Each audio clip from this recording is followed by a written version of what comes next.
런던 1818년 아침은 잿빛처럼 차갑고 회색빛으로 밝아왔고 마치 반갑지 않은 진실의 무게처럼 메이페어에 내려앉았다. 엘리너 애쉬워스는 목적을 가지고 분주히 움직이는 집안의 부드러운 소리에 잠을 깬 것이 아니라 헐거운 문틈으로 스며드는 겨울 외풍처럼 침실문 아래로 기어 들어오는 속삭임에 잠을 깼다. 그녀는 오래전에 하인들의 목소리에 담긴 질감을 구별하는 법을 배웠고 지금 이 목소리에는 간신히 억눌린 스캔들의 특유한 기운이 실려 있었다.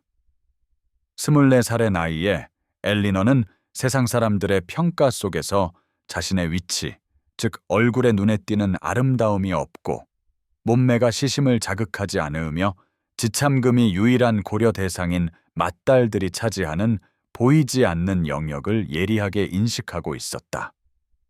그녀는 실망과 화해한 사람의 신중한 움직임으로 침대에서 일어났고 아침과 그녀의 미래, 그 둘 모두와 어울리는 분별 있는 회색 가운을 잡는 손은 흔들림이 없었다. 계단을 내려가자 속삭임은 더 커졌고 그녀는 몇 년 동안 남몰래 두려워했던 그림으로 조립되는 말의 파편들을 포착했다.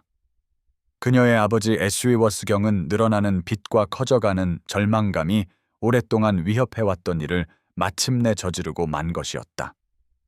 화이트클럽의 카드 테이블이 이번에는 그의 분기별 수입뿐만 아니라 엘리너의 지참금에 해당하는 허트퍼드셔의 작은 영지, 즉 그녀의 외할머니가 혼인이 어려울 경우를 대비해 안전을 보장해 주리라는 특별한 의도로 그녀에게 남겨준 소박한 재산까지 앗아갔다.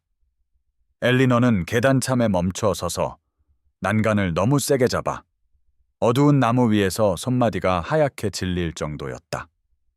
그녀가 항상 자신에 대해 알고 있던 것, 뼛속까지 자리 잡은 그 근본적인 무가치함이 우주 그 자체에 의해 확인된 것이었다. 자신에게 부여된 미미한 가치조차 보존될 수 없었고 보호받을 수 없었으며 아버지의 무모함에서 살아남을 수 없었다. 그녀는 19살의 도자기 인형처럼 사랑스러운 여동생 리디아를 떠올렸다. 부유한 펜버튼 씨와의 약혼은 아버지의 불명계에도 영향을 받지 않았고 외가로부터 받은 그녀의 별도 지참금은 아버지의 손이 닿지 않는 곳에 안전하게 놓여 있었다.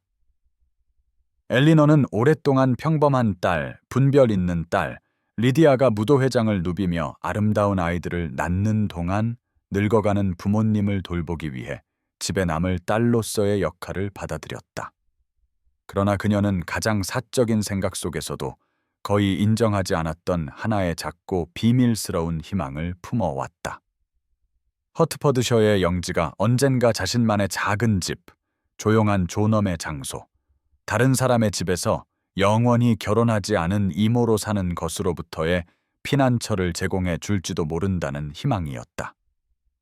이제 그 소박한 꿈마저도 술에 너무 취하고 너무 절박해서 딸의 마지막 독립의 조각을 파괴하고 있다는 사실을 기억하지 못하는 한 남자에 의해 도박 테이블 위에 흩뿌려졌다. 아침의 냉기는 마치 벽을 뚫고 스며드는 듯 했고 엘리너의 가슴속에 자리 잡았다. 그녀는 수년간 무시당하며 완벽하게 익힌 평온한 수용의 표정을 지은 채 계단을 계속 내려갔고 그녀의 마음은 이전보다 훨씬 더 작은 공간으로 접혀 들어갔다. 지금 잠시 시간을 내어 우리 채널을 구독하고 어디서 몇 시에 시청 중이신지 댓글로 남겨주세요. 이 이야기들이 전 세계로 퍼지는 모습을 보는 것은 언제나 매혹적입니다. 감사합니다.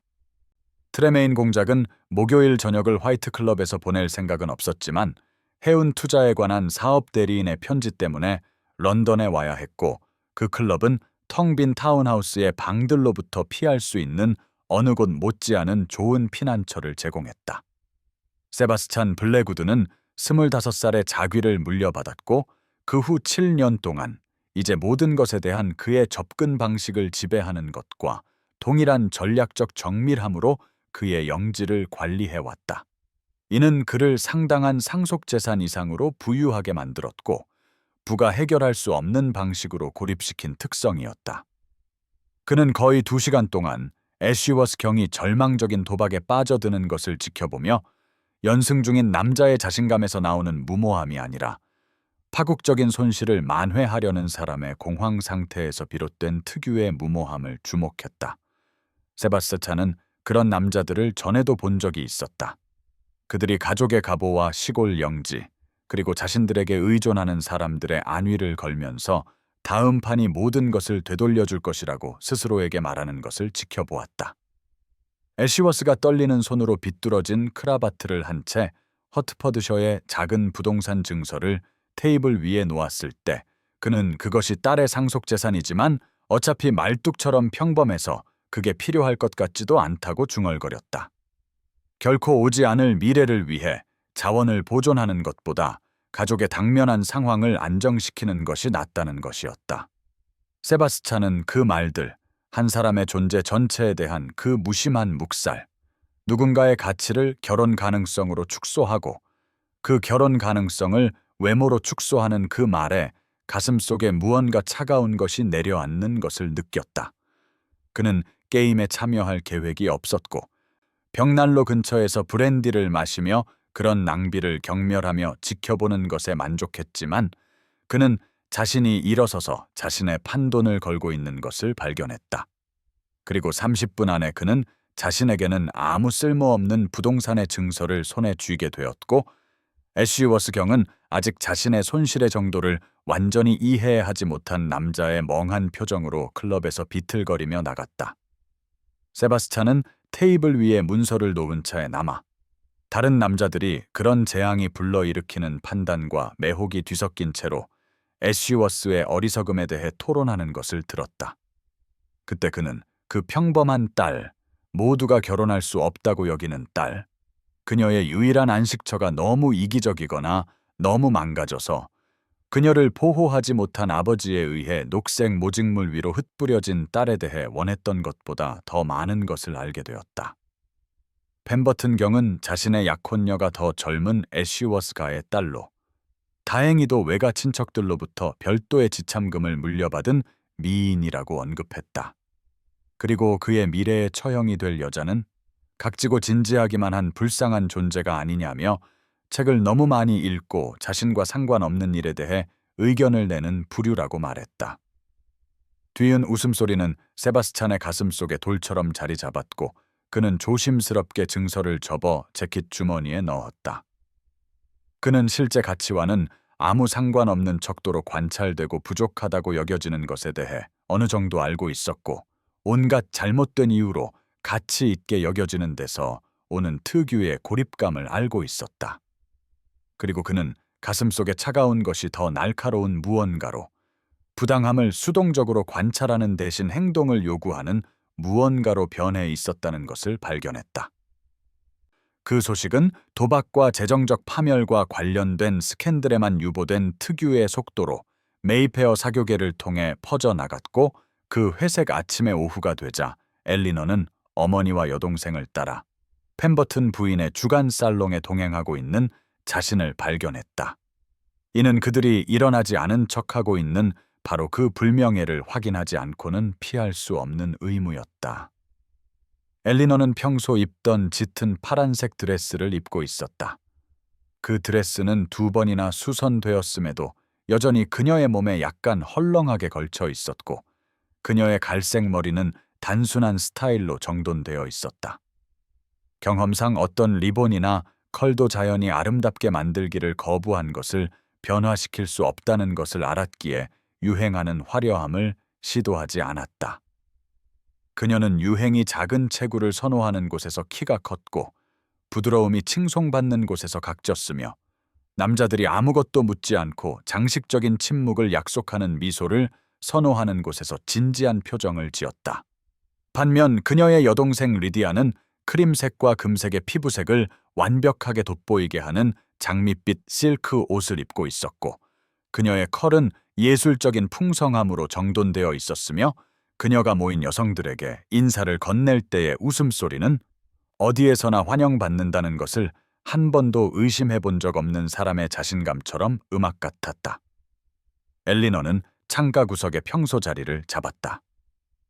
그 자리는 그녀가 관찰당하지 않고 관찰할 수 있게 해주고 자신의 존재에 주의를 끌지 않으면서 보호자로서의 의무를 다할 수 있게 해주었다. 그녀는 어머니가 연약한 결단력으로 방을 가로지르며 애쉬워스 경의 행방에 대한 질문을 도시에서의 사업이라는 모호한 언급으로 회피하는 것을 지켜보았다. 그녀의 미소는 고정되어 있었고 체면을 유지하려는 노력으로 눈은 단단했다. 첫 번째 상처를 입힌 것은 하틀리 부인이었다. 그녀의 목소리는 사적인 대화라는 허구를 유지하면서도 엘리너의 구석까지 들릴 만큼 충분히 컸다. 그녀는 동행인 휘트모어 부인에게 사랑스러운 리디아의 미래가 아버지의 불행에도 불구하고 안전하게 유지된 것은 참으로 다행스러운 일이며 나이든 애쉬워스 양이 이제 실망할 수 있는 기대를 품은 적이 없다는 것이 얼마나 자비로운 일이냐고 말했다. 잃을 것이 없는 여자는 상실로 고통받을 수 없기 때문이었다.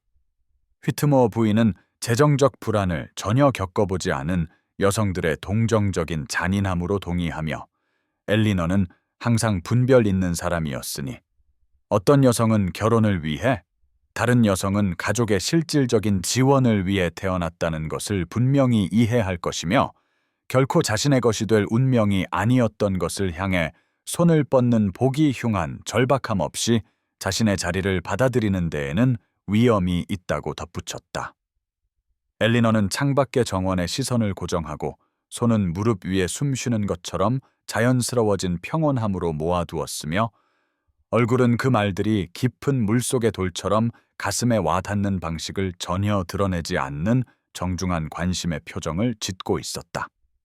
그녀는 이전에도 그런 평가를 들어왔고 여성들이 고려 대상에서 벗어났다라고 여기는 사람들을 논할 때 사용하는 특유의 어조, 즉 자신의 실패가 비교를 통해 자신들의 상황을 더 안전하게 보이게 하는 누군가를 관찰하는 데서 오는 동정과 만족감이 뒤섞인 그 어조를 인식하는 법을 배웠다.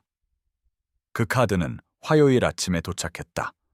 너무나 훌륭한 제복을 입은 하인이 배달하여 애쉬워스가의 하인들은 복도에 모여 공작 가문의 문장과 그것이 무엇을 의미하는지에 대해 속삭였다.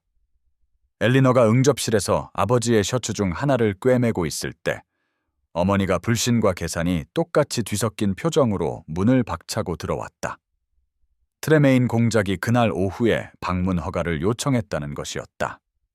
그의 지위를 고려할 때 전혀 불필요한 예의였지만 그것은 애쉬워스 부인을 즉각적인 행동으로 이끈 격식을 말해 주었다.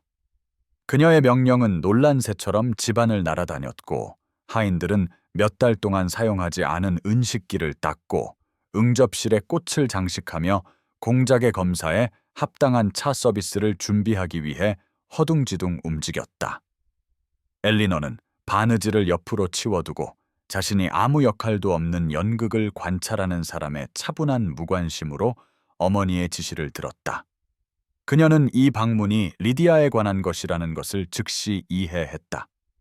공작이 어떤 행사에서 그녀를 보고 다른 남자들처럼 그녀의 아름다움에 반했을 것이며 엘리너의 역할은 구석에 조용히 앉아 적절한 보호자 역할을 하는 척하면서 여동생의 매력에서 주의를 분산시키지 않도록 충분히 눈에 띄지 않는 것이리라. 리디아 자신도 곧 문간에 나타났다. 그녀의 얼굴은 흥분과 승리감으로 상기되어 있었고 이미 어떤 드레스가 오후 방문에 적절히 단정해 보이면서도 자신의 몸매를 가장 잘 드러낼지 계획하고 있었다.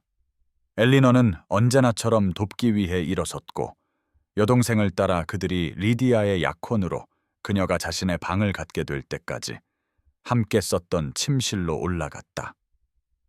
그녀는 리디아가 너무 많은 선택지를 가졌고 그것을 아는 사람의 특유한 잔인함으로 드레스들을 하나씩 물리치는 것을 지켜보았다.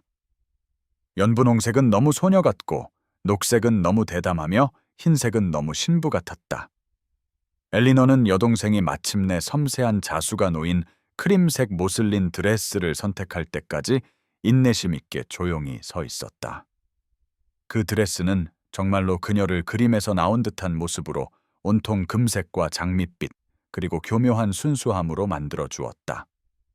엘리너는 리디아의 등뼈를 따라 작은 단추들을 채웠다. 그녀의 손가락은 흔들림 없고 능숙했으며 여동생이 공작이 금발을 선호하는지, 그의 재산이 정말 소문만큼 막대한지, 공작 부인의 작은 관이 자신의 피부색에 어울릴지에 대해 추측하는 것을 들었다. 리디아의 약혼자인 펜버튼 경에 대한 언급은 없었고 그녀가 다른 남자에게 약속되었다는 인정도 없었다. 오직 자신의 외모가 다른 사람들은 결코 가질 수 없는 선택권을 부여한다는 것을 배운 아름다운 여자의 기회주의적인 계산만이 있을 뿐이었다. 리디아가 엘리너가 어떤 드레스를 입을지 물었을 때 잠시 침묵이 흘렀고 문간에서 어머니가 엘리너의 회색 오후 드레스가 완벽하게 적합할 것이라고 대답했다. 그 무시하는 어조는 엘리너의 외모가 이 방문의 결과와는 무관하다는 것을 분명히 했다. 엘리너는 고개를 끄덕이고 자신의 더 작은 방으로 물러나 단정하고 거슬리지 않으며 잠그는데 도움이 필요 없는 장점이 있는 회색 드레스로 갈아입었다. 그녀는 오랜 연습의 효율성으로 머리를 정돈했고 거울에 비친 자신의 모습은 그녀가 기대했던 바로 그 모습을 보여주었다. 트레메인 공작은 정확히 3시에 도착했다. 그의 마차에는 이중 문장이 새겨져 있어 거리는 커튼을 들썩이며 추측하는 관찰로 술렁였다. 엘리너는 응접실 창문에서 그가 관찰되는 것에 익숙한 남자의 무의식적인 우아함으로 내려오는 것을 지켜보았다. 그의 어두운 코트는 패드가 필요 없는 어깨에 완벽하게 맞춰져 있었고 그의 용모는 그의 목적을 전혀 드러내지 않는 정중한 격식의 표정으로 차분했다. 그는 엘리너가 눈에 띄지 않는 자격으로 참석했던 사교 행사에서 멀리서 엿보았던 것보다 키가 컸고 머리는 어두웠으며 눈은 집의 외관의 모든 세부 사항을 꿰뚫어 보는 듯한 인상적인 회색이었다. 엘리너는 여동생의 승리를 목격하는 익숙한 불안감으로 위가 조여드는 것을 느꼈다. 다음 1시간 동안 한 남자가 이전의 많은 사람들처럼 리디아의 매력에 빠지는 것을 지켜봐야 한다는 것을 알았기 때문이다. 집사는 공작의 지위에 걸맞은 엄숙함으로 그를 알렸고 그녀의 어머니는 연극에 가까울 정도로 깊은 커트시를 하며 일어섰다. 그녀의 목소리는 환영으로 밝았고 먼저 리디아를 소개했다. 리디아는 눈을 내리깔고 파괴적인 효과를 내도록 연습된 작은 미소를 지으며 완벽한 커트시를 했다. 그리고 나서 거의 생각지도 못했다는 듯이 예의상 참석한 나이든 애쉬워스 양인 엘리너 자신을 소개했다. 세바스찬은 그들 각자에게 동일한 격식으로 절을 했고 그의 표정은 정중하고 드러나지 않았지만 그의 눈이 엘리너의 눈과 마주쳤을 때 그의 시선에는 그녀의 숨을 멎게 하는 무언가가 있었다. 그것은 그녀를 꿰뚫어 보고 더 흥미로운 대상을 향하는 것이 아니라 실제로 그녀를 보는 듯한 직설적인 시선이었다. 그는 어머니로부터 차를 받고 날씨와 계절에 대해 정확히 4분 동안 적절한 대화를 나눈 후 엘리너가 방에 들어서면서 가졌던 모든 예상을 산산조각 내는 일을 했다. 그는 신중하게 찻잔을 내려놓고 완벽한 예의로 애쉬워스 부인을 향해 돌아섰고 중요한 문제에 대해 엘리너 애쉬워스 양과 이야기할 영광을 요청했다. 뒤이은 침묵은 너무나 완벽해서 엘리너는 벽난로 선반 위의 시계가 똑딱거리는 소리, 자신의 심장박동이 귀에 크게 울리는 소리, 그리고 어머니의 혼란과 리디아의 분노가 그들 사이의 공간을 가로질러 불의 열기처럼 방사되는 것을 느낄 수 있었다. 어머니가 먼저 정신을 차렸고 그녀의 목소리는 그가 리디아가 아닌 엘리너를 의미하는 것인지 불확실하게 확인했다. 그가 차분하게 확인하자 그녀는 약하게 엘리너에게 공작과 가장 가까운 의자에 앉으라고 손짓했고 자신은 필요한 보호자 거리에 자리 잡았다. 그녀의 얼굴은 당혹스러운 계산으로 가득했다. 엘리너는 다리가 자신을 제대로 지탱하지 못할 것 같아 앉았다. 손은 떨림을 멈추기 위해 무릎 위에 모았고 마음은 가능성을 헤집으며 이치에 맞는 것을 하나도 찾지 못했다. 그리고 세바스찬이 코트에서 밀랍으로 봉인된 접힌 문서를 꺼냈을 때 그녀는 그가 확고하고 명확하며 전적으로 그녀를 향한 목소리로 말할 때까지 이해하지 못한 채 그것을 쳐다보았다. 이 부동산은 세바스찬이 방의 혼란스러운 소용돌이를 고정시키는 듯한 안정감으로 설명했다. 애쉬워스 양, 당신의 지참금 재산이었습니다. 당신의 외할머니께서 당신에게 증여하셨고 결혼 여부와 상관없이 안전과 독립을 제공하기 위한 것이었지요. 사흘 전 당신의 아버지에 의해 카드 테이블에서 저에게 넘어갔습니다. 하지만 그런 손실은 결코 합법적이지 않았습니다.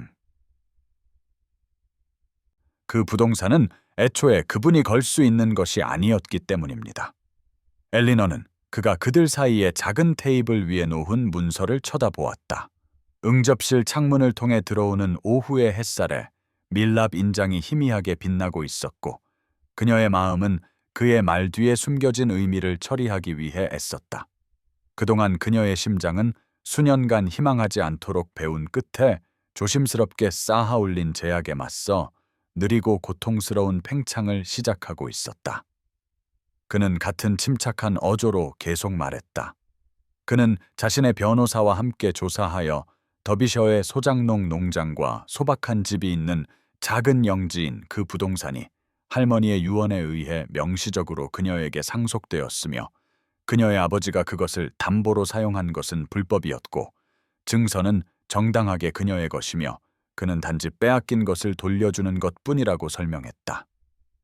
그녀는 왜냐고 묻고 싶었고 그가 대가로 무엇을 기대하는지 요구하고 싶었고 이 함정이 무엇이든 간에 자신을 보호하고 싶었지만 마침내 목소리를 찾았을 때 그것은 가늘고 불확실하게 나왔다. 이것이 자신에게 어떤 의무를 부과하는지, 그가 어떤 서비스를 요구하는지, 그가 어떤 거래를 제안하는지 물었다. 그녀의 질문 뒤에 이어진 침묵은 의미로 가득 찬 듯했고 그녀는 억지로 시선을 문서에서 그의 얼굴로 들어 올려 그곳에서 찾을 것이라고 예상했던 계산이나 동정 혹은 잔인한 즐거움을 찾았다. 대신 그녀는 거의 놀라움처럼 보이는 무언가를 보았고 그 뒤를 이어 슬픔이었을지도 모르는 표정을 지었다. 그가 다시 말했을 때 그의 목소리는 더 부드러웠지만 여전히 단호했다. 의무는 없습니다. 애쉬워스 양, 그리고 거래도 없습니다. 이것은 당신의 것입니다. 항상 당신의 것이었습니다. 저는 단지 그것이 정당한 주인에게 돌아가도록 보장할 뿐입니다. 그 말들은 엘리너가 이해하는 세상의 틀, 즉 대가 없이 주어지는 것은 아무것도 없고 특히 여성은 거래되는 화폐이자 관리되어야 할 의무인 세상의 틀에서는 이치에 맞지 않았다. 그녀는 살짝 고개를 저었고 손은 무릎 위에서 서로를 너무 세게 쥐어 손마디가 하얗게 질렸다. 그녀 뒤에서 어머니의 날카로운 숨소리가 들렸고 리디아의 혼란과 커져가는 분노를 느낄 수 있었으며 이 이해할 수 없는 장면에 온 방이 불신의 상태로 정지하에 있는 것을 느낄 수 있었다. 세바스찬은 약간 앞으로 몸을 기울였다. 그의 회색 눈은 그녀의 얼굴에 집중되어 그녀를 동시에 노출시키면서도 이상하게 가치 있게 느끼게 했다. 그는 그녀의 의심을 이해하며 만약 그녀가 의문 없이 받아들였다면 더 걱정했을 것이라고 완벽한 명료함으로 말했다. 하지만 어떤 변호사에게 문의하더라도 그 증서가 아무 조건 없이, 아무 요구 사항 없이, 그리고 아무런 부대 조건 없이 법적으로 그녀의 이름으로 이전되었다는 것을 알게 될 것이라고 했다. 문서는 그들 사이의 불가능한 거리를 가로지르는 다리처럼 놓여 있었고 엘리너는 가슴속에서 무언가 변화하는 것을 느꼈다. 이 전례 없는 행동, 그녀에게 아무런 빚도 없고 다른 누구도 존재를 인정조차 하지 않았던 부당함을 바로잡는 만족감 외에는 아무것도 얻지 못하는 한 남자로부터의 이 설명할 수 없는 친절의 압력 아래 오랫동안 굳어있던 어떤 믿음이 깨지기 시작하는 것을 느꼈다. 세바스찬은 나흘 후에 다시 찾아왔다. 그 시간 동안 엘리너는 변호사가 합법적이고 무조건적으로 자신의 것이라고 확인해준 증서를 검토하는 것과 공작의 순간적인 관심은 그의 선행으로 만족되었을 것이며 이제 자연스럽게 그들의 신분 차이에 걸맞은 적절한 거리로 되돌아갈 것이라고 스스로를 설득하는 것을 오갔다. 그래서 하이니 공작 전하께서 그날 오후 엘리너 양과 하이드 파크로 드라이브를 가실 영광을 요청하셨다라고 알렸을 때 그녀는 자신이 구축해왔던 조심스러운 평형이 희망에 불편할 정도로 가까운 무언가로 산산조각 나는 것을 느꼈다. 그녀 어머니의 얼굴은 혼란과 계산을 오가다 단호한 격려의 표정으로 굳어졌고 엘리너의 위를 익숙한 수치심으로 조여오게 하는 열의로 허락을 끄덕였다. 20분 안에 그녀는 세바스찬의 커리클에 태워지는 자신을 발견했다. 그 마차는 오후의 햇살에 털이 빛나는 한 쌍의 베이 말이 끄는 절제된 우아함의 차량이었다. 그가 말보다 훨씬 더 활기찬 생물들을 다루는데 익숙한 남자의 손쉬운 능숙함으로 고삐를 잡는 동안 그녀의 손은 무릎 위에 조심스럽게 모아져 있었다. 공원은 평소처럼 산책 나온 사교계 사람들로 붐볐고 엘리너는 다른 마차를 지나칠 때마다 호기심 어린 시선의 무게를 느꼈다. 트레메인 공작이 왜 그의 아름다운 여동생 대신 평범한 애쉬워스 가의 딸과 드라이브를 하고 있는지에 대한 속삭이는 추측을 상상할 수 있었다. 하지만 세바스찬은 그 관심에 전혀 개의치 않는 듯했고 편안한 기술로 말을 이끌며 그녀에게 자신이 도서관에서 본 책 중에 그녀가 흥미로워할 만한 책에 대한 의견을 물었다. 그 질문은 너무나 예기치 않았고 그런 외출 중에 일반적으로 교환되는 정중한 허튼 소리가 아니라 그녀의 실제 관심사를 구체적으로 언급하는 것이어서 엘리너는 더 나은 생각을 하기도 전에 솔직하게 대답했다. 그녀는 그 책을 읽었으며 교육개혁에 대한 저자의 주장이 설득력이 있으면서도 그들이 남성에게 옹호하는 것과 동일한 엄격한 연구에 대한 여성의 능력을 고려하는 데 있어서는 좌절스러울 정도로 제한적이라고 생각한다고 인정했다. 세바스찬은 그녀를 너무나 집중된 표정으로 돌아보았고 그녀는 뺨에 열이 오르는 것을 느꼈다.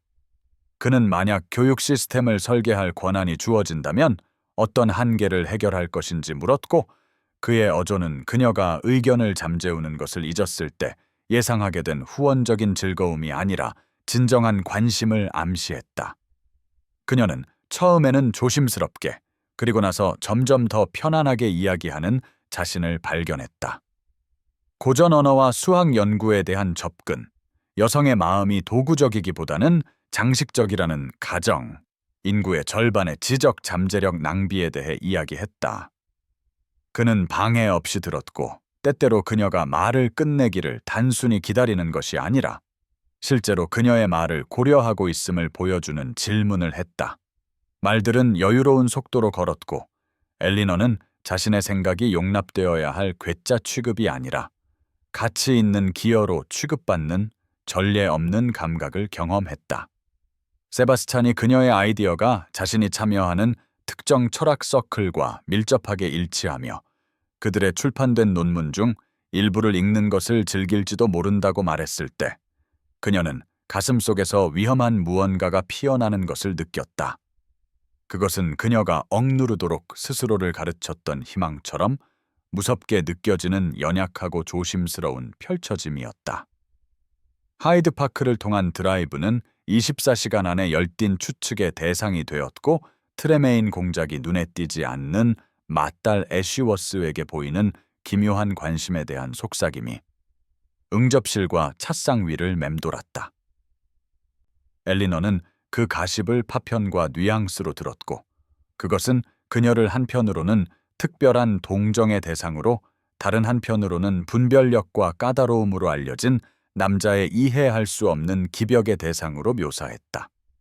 펜버튼 부인은 엘리너가 들을 수 있는 곳에서 여복점 가게에서 전하께서 불쌍한 애쉬워스 양의 불행한 상황과 장래가 없는 것을 고려하여 그녀에게 관심을 가져주신 것은 참으로 자비로운 일이라고 말했다. 자비롭다는 단어는 세바스찬의 관심이 진정한 흥미보다는 친절에서 비롯되었다는 함축을 담고 엘리너의 가슴에 돌처럼 박혔다.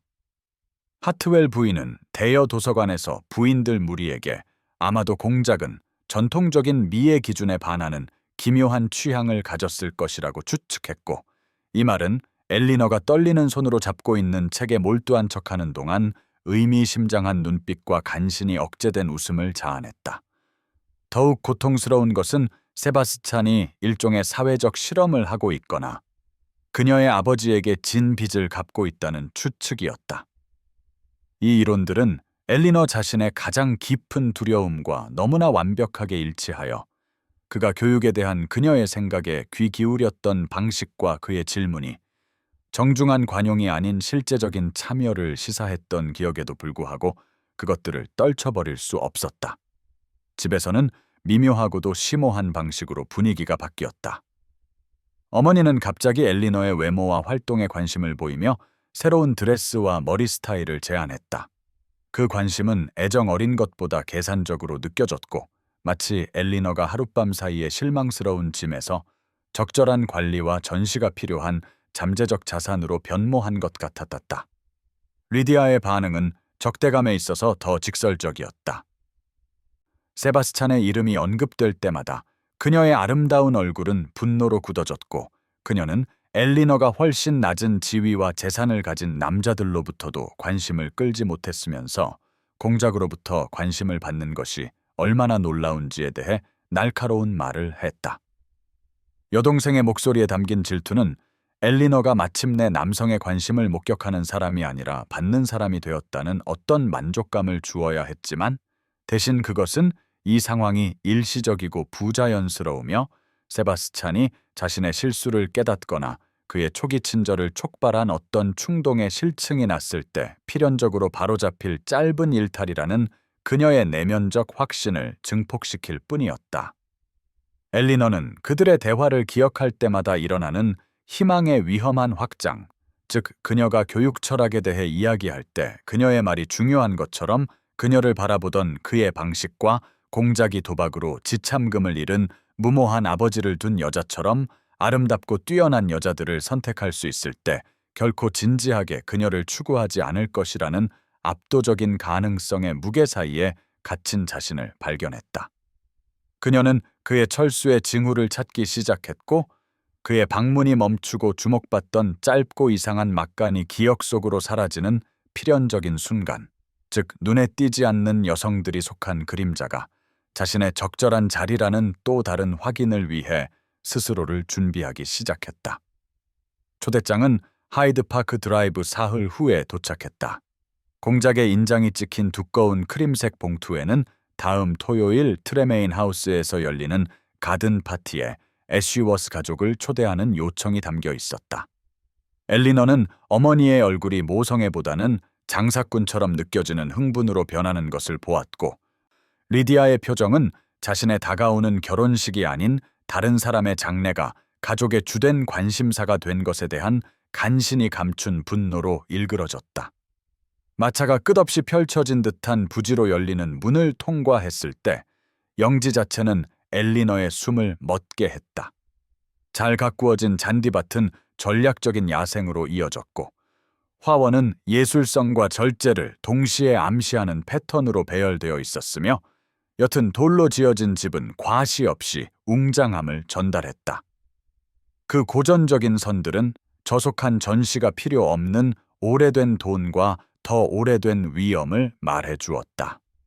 세바스찬은 그들을 개인적으로 맞이했고 엘리너는 그들이 다른 손님들이 이미 모여있는 정원으로 향하는 동안 그가 각 하인의 이름을 부르며 인사하는 것을, 아팠던 하인의 어머니의 안부를 묻기 위해 멈추는 것을, 낮은 신분의 사람들에게 보이는 그의 관심이 귀족 손님들에게 베푸는 것과 동일한 예의로 특징 지어지는 것을 알아차렸다.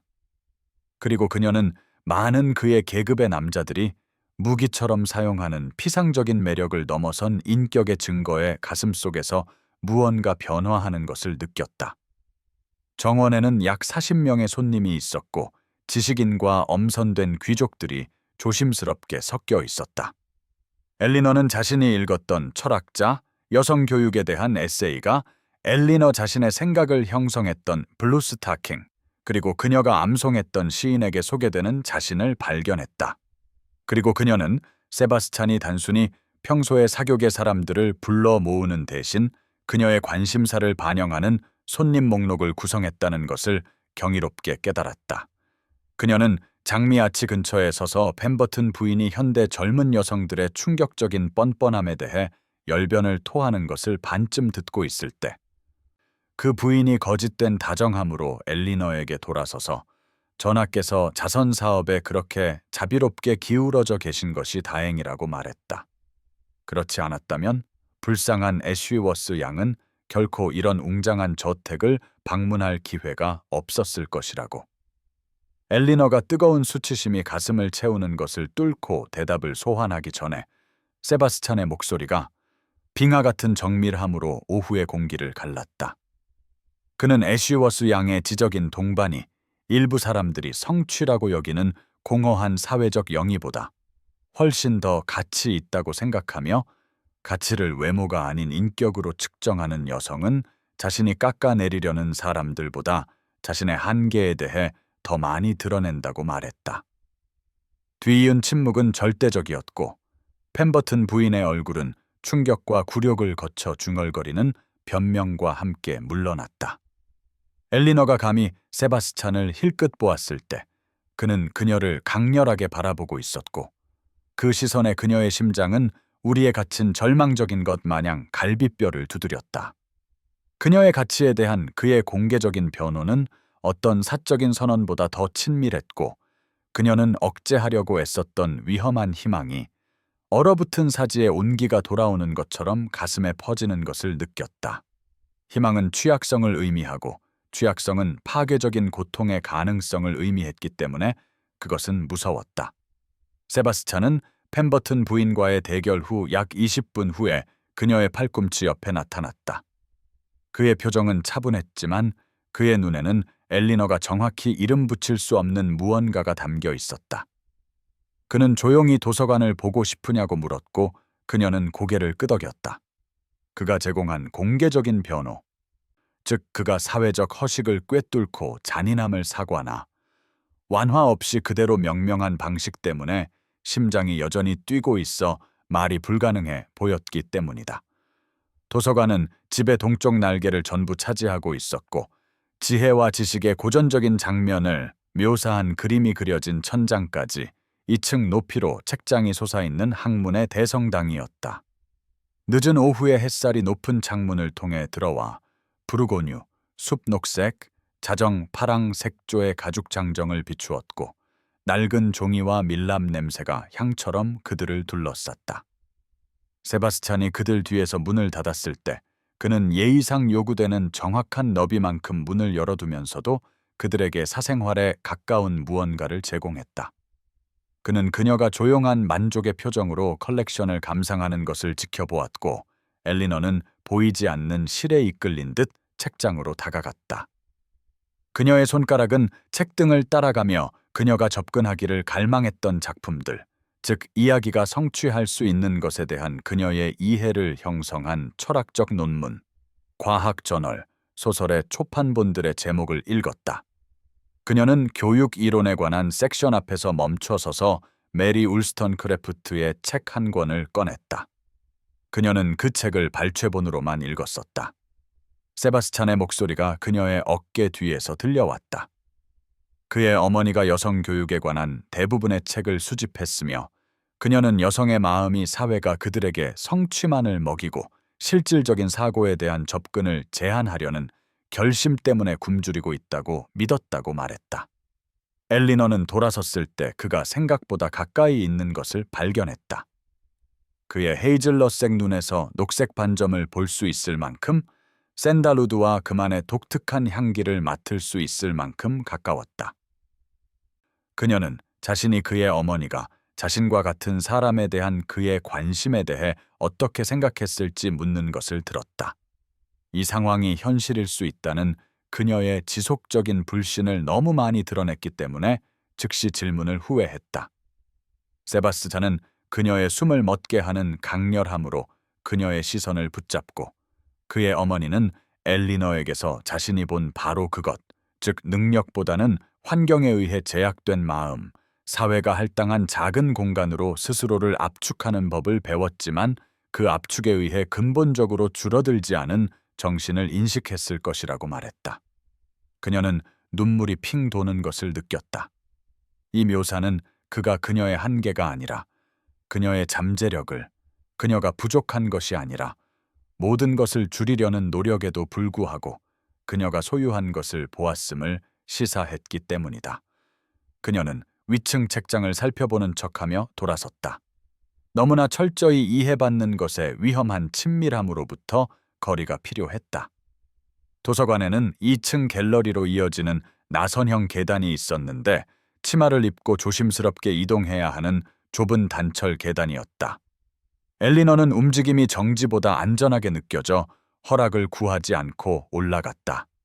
하지만 중간쯤에서 그녀는 치맛자락의 폭을 잘못 판단하여 비틀거렸고 세바스찬의 손이 즉시 그녀의 허리를 잡아 안정시켰다. 그의 다른 손은 난간에 있는 그녀의 손을 덮었다. 그리고 잠시 동안 그들은 그 자세로 얼어붙었다. 그의 손바닥의 열기가 그녀의 드레스천을 뚫고 타올랐고 그녀 자신의 손은 그의 더 큰 손 아래 갇혔으며 둘 다 최소한의 노력에도 불구하고 너무 빨리 숨을 쉬었다. 그는 즉시 그녀를 놓아주지 않았고 엘리너는 움직일 수도 생각할 수도 없었다. 그녀의 몸에 가까운 그의 몸에 대한 충격적인 인식, 그녀를 안정적으로 잡아주는 손의 힘을 넘어서는 생각은 할 수 없었다. 그가 마침내 말했을 때 그의 목소리는 그녀가 들었던 것보다 낮았고 그녀가 감히 이름 붙일 수 없는 무언가로 거칠어져 있었다. 그는 성인이 된 후 대부분의 시간을 끊임없이 사람들로 둘러싸여 있었음에도 불구하고 혼자였다고. 외로움은 동반자의 양이 아니라 연결의 질에 관한 것이라고. 그는 대부분의 사람들이 보석을 보듯이 아이디어를 보는, 그 가치에 대한 진정한 갈망과 감사를 가진 누군가를 만나기 전까지는 피상적인 관계의 삶에 체념했었다고 말했다. 엘리너는 정원 파티에서 혼란스러운 감정의 안개 속에서 집으로 돌아왔다. 세바스찬의 손이 허리에 닿았던 기억과 외로움과 연결에 대한 그의 말이 멈출 수 없는 멜로디처럼 마음속에서 반복되었다. 그녀는 저녁 내내 산만한 침묵 속에서 움직였고 어머니는 공작의 저택의 우월함에 대해 수다를 떨었고 리디아는 자선 대상이 그들의 자연스러운 위치를 넘어 격상되었다고 날카로운 말을 했다. 그녀가 자기 방으로 계단을 오르고 있을 때 서재에서 아버지의 목소리가 들려왔다. 술기운의 평소보다 더 컸다. 어떤 본능이 그녀를 계단참에 멈추게 했다.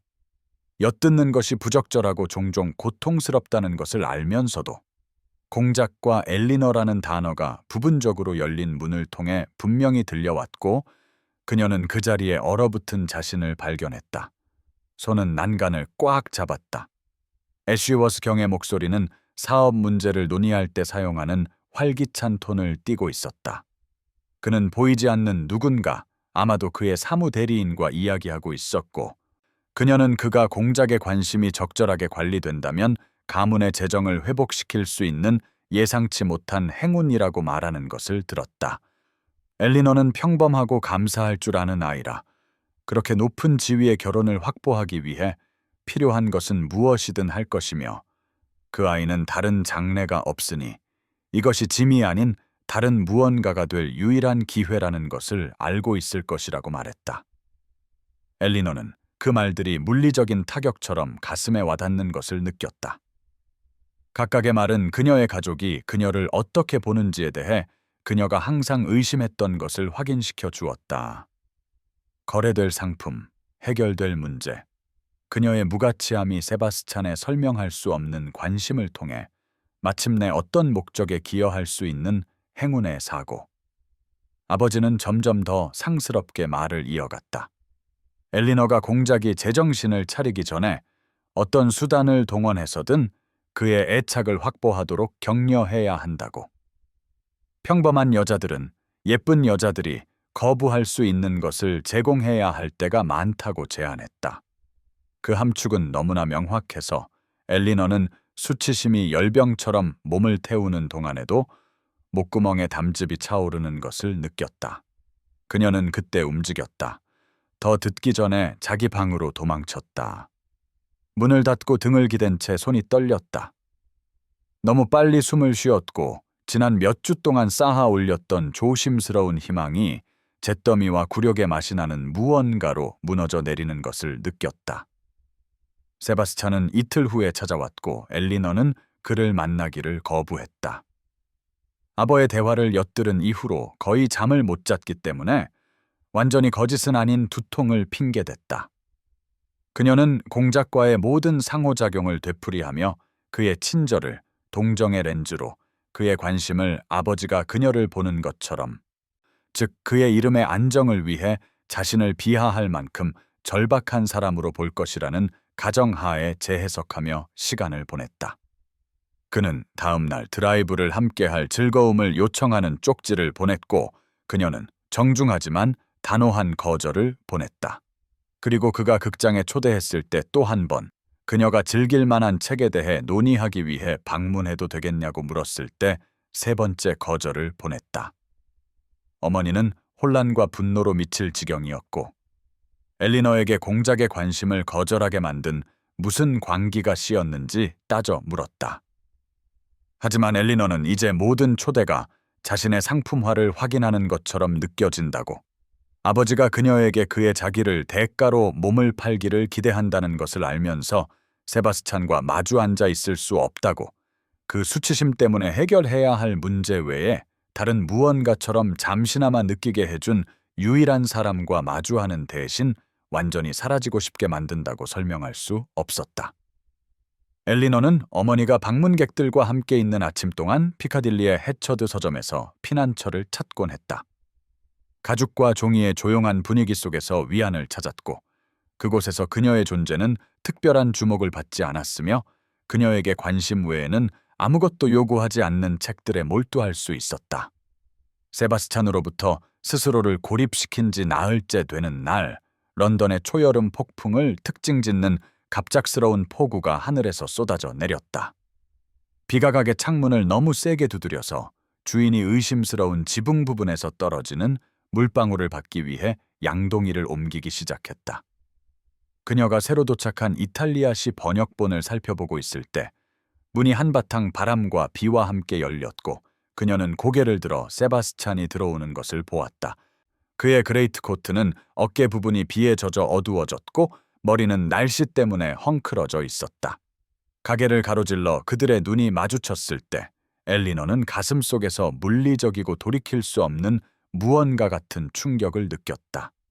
그는 마치 그녀가 도망칠지도 모르는 야생 동물인 것처럼 천천히 다가왔다. 그것이 바로 그녀가 하고 싶은 일이었지만 밖에는 비가 너무 세차게 쏟아져서 떠난다는 것은 흠뻑 젖어서 집에 도착해 그런 경솔함을 필요로 했던 비상사태가 무엇이었는지에 대한 어머니의 신문을 받게 된다는 것을 의미했다. 그래서 그녀는 시집 섹션과 벽 사이에 갇혀 서 있었다. 세바스찬이 적절한 거리를 두고 멈춰 서서 그녀의 이름을 질문처럼 불렀다. 마치 그녀가 자신을 인정할지 완전히 확신하지 못하는 것 같았다. 그녀는 뻣뻣하고 어색하게 느껴지는 커트시를 간신히 해냈다. 목구멍은 아버지를 엿들은 이후 매 순간을 특징지었던 갈망과 수치심의 복잡한 혼합으로 꽉 막혀 있었다. 세바스찬은 걱정과 더 단호한 무언가가 뒤섞인 표정으로 그녀를 바라보며 아주 조용히 자신이 그녀를 불쾌하게 할 만한 일을 했는지, 자신의 관심이 자신이 인지하지 못한 방식으로 환영받지 못했는지 물었다. 엘리너는 고개를 저었다. 다른 모든 것이 사실이더라도 그의 관심은 환영받지 못한 것의 정반대였고 그녀가 경험한 가장 환영받는 것이었기 때문이다. 그것이 바로 아버지의 말이 그렇게 깊이 상처를 주었고 그녀가 거의 현실이라고 믿기 시작했던 무언가를 독살했던 이유였다. 세바스찬은 한 걸음 더 다가와 목소리를 더 낮췄다. 주인은 양동이에 정신이 팔려 있었고 그들은 가게의 이 구석을 독차지하고 있었다. 그는 적어도 친구가 되어가고 있다고 믿었다라고. 그녀가 무언가 잘못되었을 때 솔직하게 말할 만큼은 자신을 신뢰한다고 생각했다고 말했다. 친구라는 단어는 엘리너의 가슴에 이상하게 와 닿았다. 그녀가 느끼기 시작한 것에는 너무 작았고 가족의 기대에 대해 알게 된 것을 고려하면 너무 컸다. 그녀는 의식적인 생각이 개입하기 전에 말을 하는 자신을 발견했다. 아버지가 그녀가 그의 관심을 어떻게 확보해야 하는지, 그의 자귀를 얻기 위해 필요한 것은 무엇이든 제공해야 하는지에 대해 논의하는 것을 엿들었다라고. 세바스찬이 그녀의 가족이 그의 관심을 조작될 거래로 자신을 거래될 상품으로 본다는 것을 아는 굴욕을 견딜 수 없다고 속삭이듯 말했다. 그녀는 자신이 말하는 동안 그의 표정이 변하는 것을 보았다. 그녀가 묘사하는 것에 대한, 그러나 그녀를 향한 것이 아닌 위험한 무언가가 그의 눈에 들어왔다. 그녀가 침묵하자 그는 잠시 동안 조용히 있다가 아버지께서 정확히 무엇이라고 말했는지 조심스럽게 물었다. 그녀는 최악의 부분은 반복할 수 없었고 존엄의 조각이라도 유지하려는 결심에도 불구하고 눈물이 쏟아질 것 같아 고개를 저으며 외면할 수밖에 없었다. 세바스찬은 손을 뻗었다가 멈췄고 그의 손은 옆으로 떨어졌다. 그가 말했을 때 그의 목소리는 낮고 강렬했다. 그는 아버지의 계략에는 전혀 신경 쓰지 않는다고. 애쉬워레드 경의 견해는 자신의 견해와는 전혀 관련이 없다고 말했다.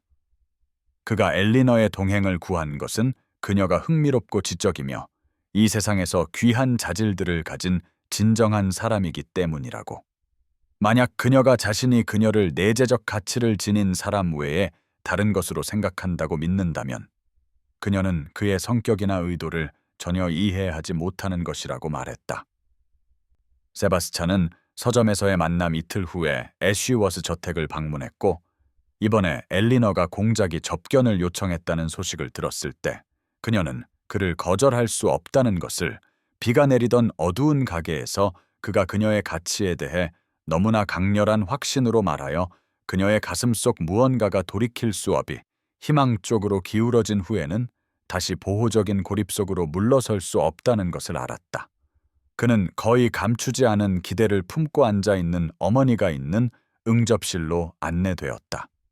그는 자신의 모든 움직임을 특징 짓는 격식 있는 우아함으로 절을 한 후 엘리너의 어머니에게 돌아서서 완벽한 예의로 애쉬워스 양을 구애할 허락을 요청했다. 그 목적은 더 영구적인 관계에 대한 그들의 상호 적합성을 결정하기 위함이었다. 엘리너는 그 말들이 방 안에 물리적인 무언가처럼 내려앉는 것을 느꼈고 어머니의 얼굴이 충격과 계산, 그리고 의기양양한 만족감을 거쳐 순환하는 것을 지켜보았다. 어머니는 엘리너가 바닥으로 꺼지고 싶게 만드는 과도한 열정으로 허락을 내렸다. 아버지가 소환되어 그의 가장 큰 문제가 막 해결된 남자의 진심 어린 안도감으로 동의했을 때 엘리너는 이 모든 거래적인 성격에서 다시 도망치고 싶은 충동을 억제해야 했다. 하지만 그때 세바스찬이 그녀를 보았다. 정말로 그녀의 모든 방어막을 꿰뚫어 보는 듯한 그 회색 눈으로 그녀를 보았다. 그는 아주 조용히 이것이 그녀가 원하는 것인지, 그녀가 그의 구애에 동의할 것인지 물었다. 그가 단순히 아버지의 권위를 받아들이는 대신 그녀에게 직접 물었다는 사실이 그녀의 목구멍을 완전히 이름 붙일 수 없는 감정으로 꽉 조여오게 했다. 그녀는 목소리를 믿을 수 없어 고개를 끄덕였고 그의 미소는 작고 사적이었으며 부모님의 존재에도 불구하고 오직 그녀만을 위한 것처럼 보였다. 그 순간 그녀는 그녀의 가족이 이 관계를 어떻게 생각하든 세바스찬은 그것을 주로 그들 두 사람 사이에 존재하는 무언가로 본다는 것을 이해했다. 뒤이은 구애는 진정으로 주목받고 추구된다는 것이 무엇을 의미하는지에 대한 계시였다. 상품이나 해결해야 할 문제가 아니라 모든 면에서 선호와 편안함이 중요한 여성으로서 그는 모든 사교계가 그들을 함께 볼 수 있는 유행하는 시간에 하이드파크를 통해 그녀를 드라이브 시켰고 고삐를 잡은 그의 손은 흔들림이 없었으며 그의 관심은 그들의 통과를 따르는 속삭임이 아니라 전적으로 그녀에게 집중되었다. 그는 문학에서 정치, 영지 관리 방법에 이르기까지 다양한 문제에 대한 그녀의 의견을 물었고 그 방식은 그가 단순히 대화를 나누는 것이 아니라 실제로 그녀의 생각을 가치 있게 여긴다는 것을 암시했다. 그들은 어머니를 보호자로 동반하여 오페라에 참석했고 엘리너는 공작석에서 그녀 옆에 있는 그의 존재를 예리하게 인식했다. 그가 공연에 대한 관찰을 속삭이기 위해 더 가까이 기댔을 때 그의 팔이 그녀의 팔을 스치는 방식, 막간에 그녀가 쇼를 두르는 것을 도울 때 그의 장갑 낀 손의 온기, 그는 집에 너무나 규칙적으로 방문하여 하인들조차 그를 알릴 때 미소를 짓기 시작했다. 점차 그들 사이의 격식은 사적인 순간에 부드러워졌다. 어머니가 바느질에 몰두해 있을 때 그의 호칭은 애쉬워스 양에서 엘리너로 바뀌었고 그녀 자신도 그들이 표면적으로는 장미를 살펴보면서 실제로는 둘 다 읽은 소설에 대해 논의하며 정원에 서 있을 때 조심스럽게 세바스찬이라는 이름을 사용했다. 그 가십은 구애가 시작된 지 3주째 되던 어느 회색 오후에 엘리너에게 전해졌다. 그녀와 어머니는 펜브리지 부인의 응접실에서 차를 마시고 있었는데 이는 엘리너가 항상 조용한 체념으로 견뎌왔지만 이제는 단순히 눈에 띄지 않는 존재가 아니라 추측의 대상이 되어 새롭게 불편해진 주간 의무였다. 그녀가 조심스럽게 찻잔의 균형을 잡고 있을 때 창가 근처의 여성들 무리에서 흘러나오는 말을 들었다. 그들의 목소리는 진정으로 사적이기에는 충분히 낮지 않았다. 하트윅 부인은 사교계 여성들이 아기를 그럴듯하게 부인하면서도 상처를 주기 위한 관찰을 할 때 사용하는 특유의 어조로 말했다. 트레메인 공작과 같은 지위와 자격을 갖춘 사람이 애쉬워스 양의 특정한 자질을 가진 여성을 추구하는 것은 매우 이례적인 일이며 그가 다소 특이한 취향을 가졌거나 아마도 동정의 대상에 대한 자비로운 성향을 가졌다고 결론 내릴 수밖에 없다고. 펜버튼 부인은 낄낄거리는 웃음으로 응답하며 어떤 신사들은 당연히 관심을 기대하는 여성들보다 관심에 감사할 여성들을 선호한다고 잘 알려져 있다고 말했다. 엘리너는 그 말들이 고요한 물에 돌이 떨어지는 것처럼 가슴에 와 닿는 것을 느꼈고 그 파문은 그녀가 자신에게 허락하기 시작했던 모든 행복의 순간을 방해하며 퍼져나갔다. 그녀는 약간 떨리는 손으로 찻잔을 내려놓았고 어머니는 그녀에게 도발에 관계없이 평정을 유지해야 한다는 기대를 분명히 전달하는 경고의 눈빛을 보냈다. 오후는 고통스러울 정도로 느리게 흘러갔다. 매 순간 엘리너는 정중한 관심의 표정을 유지해야 했고 내면적으로는 자신이 쌓아 올리고 있던 희망의 조심스러운 구조가 익숙한 체념과 자기 의심의 구조로 다시 무너져 내리는 것을 느꼈다. 이것이 너무나 있을 법하지 않다는 것을 항상 알지 않았던가. 세바스찬과 같은 남자가 그의 본성에 변태적인 무언가나 계산된 동기가 없다면 결코 진정으로 그녀를 선호하지 않을 것이라는 것을 처음부터 이해하지 않았던가. 그녀는 집에 돌아와 두 통을 핑계로 방으로 물러났다. 그 두 통은 완전히 날조된 것은 아니었다. 커튼을 친 어두운 방에 누워있는 동안 그녀의 마음은 세바스찬과의 모든 상호작용을 강박적으로 맴돌았고 그의 세심함을 동정으로 그의 관심을 병적이고 감사하는 것에 대한 취향을 가진 남자의 기묘한 선호로 재해석했다. 저녁이 되자 그녀는 그들 둘 모두를 위해 할 수 있는 가장 친절한 일은 그가 아마도 자신이 만들고 있다라는 것을 완전히 이해하지 못했을 의무로부터 그를 풀어주는 것이라고 결심했다. 그의 구애가 끝나면 스캔들을 일으킬 지경에 이르기 전에 우아하게 물러나는 것. 그녀가 이 고귀한 희생의 정신적인 문구를 구성하고 있을 때 리디아가 노크도 없이 들어와 승리와 잔인함이 뒤섞인 표정으로 침대 발치에 섰다. 그녀의 여동생은 엘리너가 모두가 하는 말을 들었을 것이라고 공작이 그렇게 철저하게 눈에 띄지 않는 사람을 추구하는 것은 매우 특이하고 다소 불안한 취향을 가졌음에 틀림없다고 말했다. 그리고 아마도 엘리너는 그녀에 대한 그의 관심이 그의 성격에 변태적인 무언가를 시사하는 남자와 정말로 결혼하고 싶은지 고려해야 한다고 남편이 정상적인 매력을 배제하는 기묘한 취향을 가졌기 때문에 아내가 되는 것보다 존엄을 지닌 독신 여성으로 남는 것이 분명 더 낫기 때문이라고 말했다. 리디아는 오직 아름다운 여동생만이 예상치 못한 구애로 자연의 질서를 어지럽힌 평범한 언니에게 퍼부을 수 있는 특유의 악의로 이 평가를 전달했다. 그녀가 떠난 후 엘리너는 어둠 속에 누워 모든 말이 희망이 잠시 뿌리내렸던 공간에 자리 잡는 것을 느꼈고, 더 익숙하고 아마도 더 정직한 이해, 즉 그녀는 항상 그리고 영원히 진정한 욕망에 근본적으로 가치가 없었다는 이해로 그것을 질식시켰다. 세바스찬은 다음 날 오후 예고 없이 애쉬워스 저택에 도착했다.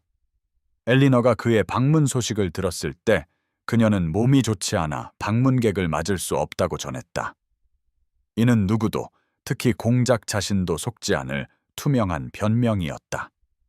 그는 집사에게 조용한 권위로 필요한 만큼 기다릴 것이며, 애쉬워스 양이 자신에게 접견을 허락할 때까지 떠날 생각이 없음을 알려달라고 지시했다. 엘리너는 방에 서서 목구멍에서 공황이 치솟는 것을 느꼈다. 그를 의무로부터 우아하게 풀어줄 조심스러운 연설을 아직 구성하지 못했고, 이 필요한 희생을 실행하면서 그를 마주할 만큼 충분히 자신을 무장하지 못했기 때문이다. 하지만 어머니가 거절을 용납하지 않는 표정으로 문에 나타났고, 엘리너는 심장이 갈비뼈에 쿵쾅거리는 것을 느끼며 계단을 내려갔다. 그 느낌은 무서우면서도 필연적이었다.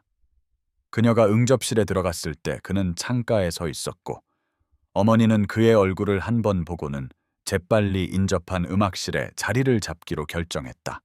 예의상 문은 열어두되 그들에게 사생활을 허락할 만큼 충분히 멀리 떨어져 있었다. 세바스찬은 엘리너가 들어서자 돌아섰고, 그녀는 즉시 그가 무언가 변했다는 것을 알 수 있었다. 그녀의 자세의 긴장감과 조심스러운 무표정에서 그것을 읽을 수 있었다.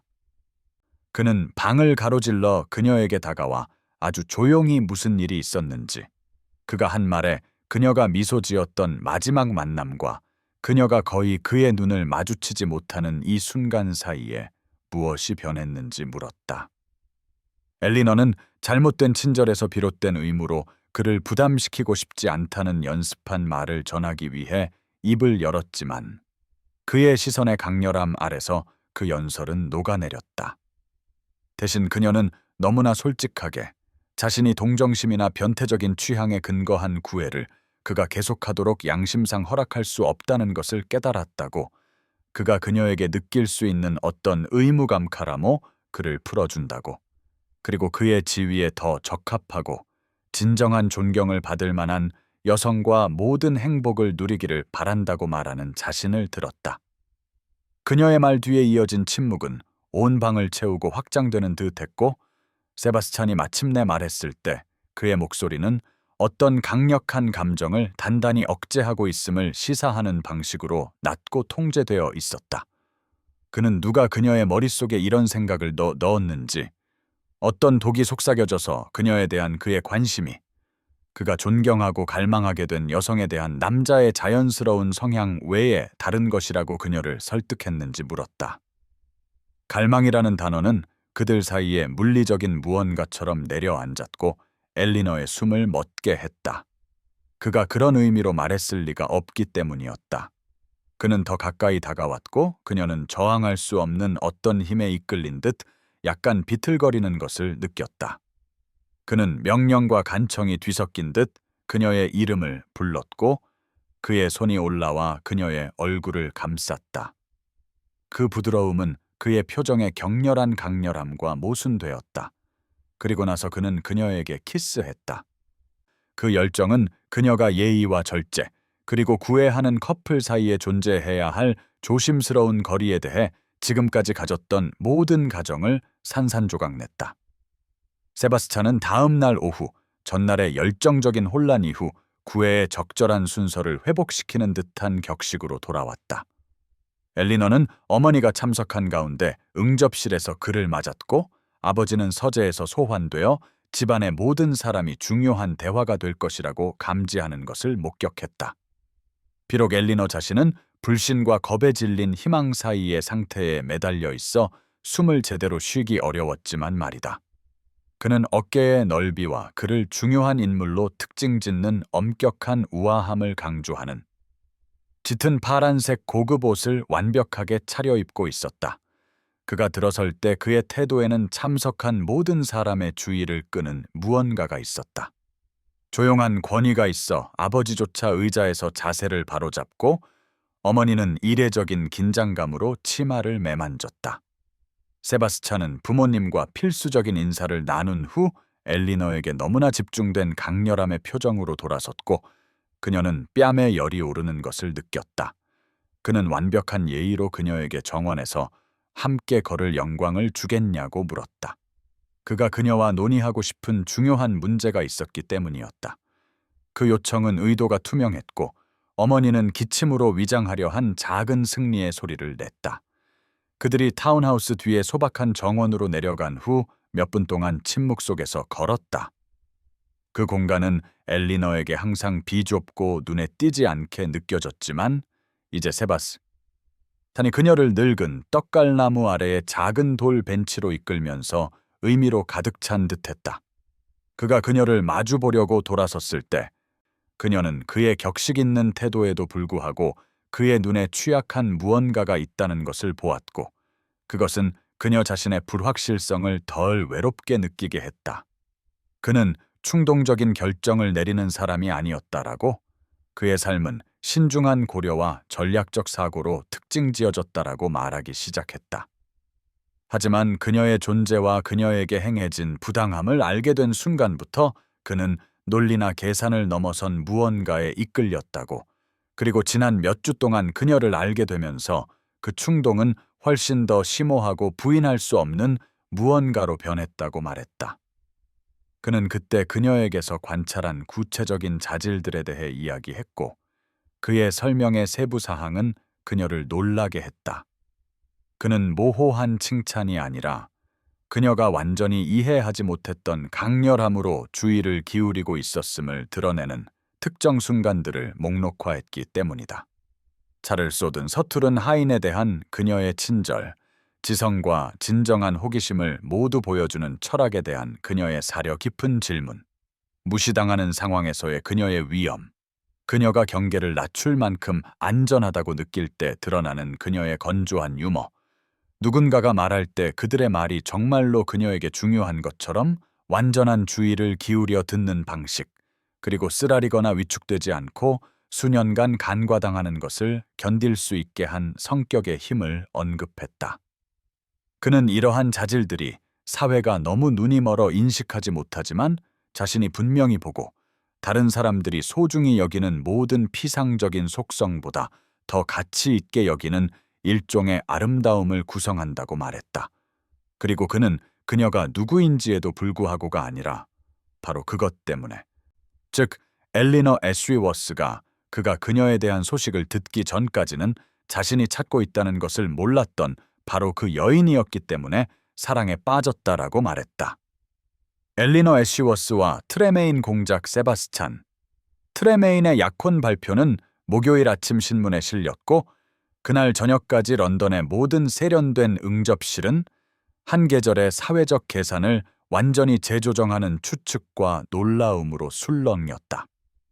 펜버튼 백작 부인의 무도회는 몇 주 동안 계획되었지만 새로 약혼한 커플이 처음으로 공개석상의 모습을 드러내는 장소로서 새로운 중요성을 띠게 되었다. 엘리너는 방에 서서 어머니가 세바스찬이 런던 최고의 여성복 디자이너에게 주문 제작한 짙은 파란색 실크 드레스를 두고 부산을 떠는 것을 지켜보았다. 그 옷은 기교를 통해서가 아니라 그런 관심을 받을 만한 여성임을 암시하는 완벽한 핏과 우아한 단순함이라는 단순한 사실을 통해 그녀를 변모시켰다. 그들이 도착했을 때 무도회장은 수천 개의 촛불로 반짝였고 엘리너는 세바스찬이 그녀의 손을 자신의 팔에 얹고 계단을 내려올 때 모든 눈이 그들을 향하는 무게를 느꼈다. 그리고 그녀는 모인 손님들 사이로 밀밭을 스치는 바람처럼 퍼져나가는 속삭임, 즉 충격과 성급한 재평가의 소리를 들었다. 한때 엘리너가 듣는 곳에서 어떤 여성들은 노처녀 이모가 될 운명이니 그것을 우아하게 받아들여야 한다고 말했던 해링턴 부인은 이제 단호한 온기로 미소 지으며 엘리너의 특별한 행운을 축하했고, 엘리너는 그 변화가 진정한 존경이 아니라 그녀의 변화된 상황에 직면한 사회적 필요성이라는 것을 인식했다. 세바스찬은 저녁 내내 가까이 머물며 엘리너가 자선 대상이나 기이한 취향이 아니라 진정으로 원하고 가치 있게 여겨지는 여성임을 모든 관찰자에게 분명히 전달하는 소유욕을 보였다. 휘트모어 경이 공작의 놀라운 선택에 대해 경솔한 말을 했을 때 세바스찬은 너무나 차가운 정밀함으로 응수하여 그 남자는 사과를 더듬거리며 물러났다. 춤이 시작되자 세바스찬은 엘리너를 첫 번째 왈츠를 위해 무대로 이끌었고, 그녀는 보호자들과 벽에 붙어 있는 사람들 사이에 끼어 있는 대신 주목의 중심에 있는 낯설음을 느꼈다. 몇 주 전에는 그녀를 두렵게 했을 강렬함으로 눈들이 그들의 움직임을 좇는 방식을 느꼈지만, 이제는 세바스찬이 반짝이는 무도회장에 다른 누구도 존재하지 않는 것처럼 그녀를 바라보고 있었기 때문에 거의 무관하게 느껴졌다. 그는 그녀가 장엄하며 그들을 지켜보는 모든 사람이 마침내 그가 처음부터 알아봤던 것을 보고 있다고 속삭였다. 엘리노는 내면에서 무언가 변화하는 것을 느꼈다. 이전 몇 주의 절박한 희망이 아니라 이것이 현실이고 영구적이며 자선이 아닌 권리에 의한 자신의 것이라는 확고한 확신이었다. 엘리너를 가장 잔인하게 비방했던 사람들 중 한 명인 하트웰 양은 저녁 식사 중에 명백한 질투심을 친근한 관심으로 서투르게 위장한 채 다가와 엘리너가 어떻게 공작의 호의를 얻었는지 물었다. 엘리너는 더 이상 자신을 무시했던 사람들로부터의 변호를 필요로 하지 않았기 때문에 잔인함이 필요 없는 우아함으로 응답했다. 세바스찬은 샴페인과 너무나 노골적인 애정의 표정으로 그녀의 팔꿈치 옆에 나타났고, 근처의 몇몇 관찰자들은 실제로 숨을 헐떡였다. 엘리너는 그 순간 자신의 변화가 자신이 변했기 때문이 아니라 마침내 자신을 보이도록 허락했기 때문에 완성되었다는 것을 이해했다. 무도회 다음 날 아침 엘리노르는 평소처럼 아버지만이 신문 뒤에 숨어있는 조용한 식사를 예상하며 아침 식사 장소로 내려갔지만, 대신 이미 옷을 차려입고 활기찬 모습의 어머니를 발견했고, 이는 엘리노르의 신경을 곤두세웠다. 그녀가 자리에 앉자마자 애쉬워스 부인은 지난 저녁의 승리를 숨 가쁘게 늘어놓기 시작했는데, 자신의 신중한 지도와 모성적 지혜를 통해 엘리노르의 약혼을 설계한 장본인으로 자신을 내세웠다. 엘리노르는 어머니가 놀라운 창의력으로 역사를 다시 쓰는 것을 힘들게 얻은 평정심으로 들었다. 어머니는 엘리노가 언젠가 적절한 신사를 끌어들일 숨겨진 자질을 가지고 있다는 것을 항상 알고 있었다고 주장하며, 세바스찬의 관심이 그녀를 간과된 짐에서 사회적 자산으로 변화시키기 전까지 엘리노르의 성인 생활을 특징지었던 수년간의 무시하는 말들과 차가운 무관심을 편리하게 생략했다. 애쉬워스 경은 안도하면서도 어딘가 부끄러워 보이는 모습으로 들어와 여러 번 헛기침을 한 후 엘리노르에게 축하를 건넸다. 그 어색함은 그녀에게 그가 그녀의 지참금을 도박으로 날려버렸던 밤을 고통스럽게 상기시켰다. 비록 지금은 자신의 행동이 모든 사건의 연쇄를 촉발시킨 무모한 남자라기보다는 딸의 훌륭한 결혼에 기뻐하는 자상한 아버지로 자신을 내세우고 싶어 하는 것 같았지만 말이다. 그는 제대로 축하하기 위해 가족 저녁 식사를 해야 한다고 제안했고, 아마도 공작에게 투자에 대한 조언을 좀 해줄 수도 있다고 했다. 이 가정은 엘리노르의 턱을 굳게 만들었다. 아버지는 세바스찬과 그녀의 관계가 그 자신의 부족한 판단으로 잃어버린 기회에 다시 접근할 수 있는 권리를 부여한다고 믿는 것 같았기 때문이다. 어머니는 즉시 이 아이디어를 붙잡고 그들이 모두 더 잘 알게 될 수 있는 친밀한 가족 모임을 계획하기 시작했다. 마치 애쉬워스 가문과 공작이 이제 세바스찬이 엘리노르만을 사랑하는 것을 통해 주로 연결된 것이 아니라 애정의 유대로 뭉친 것처럼 말했다. 아침 식사방 문이 필요 이상으로 세게 열리며 리디아가 들어왔다.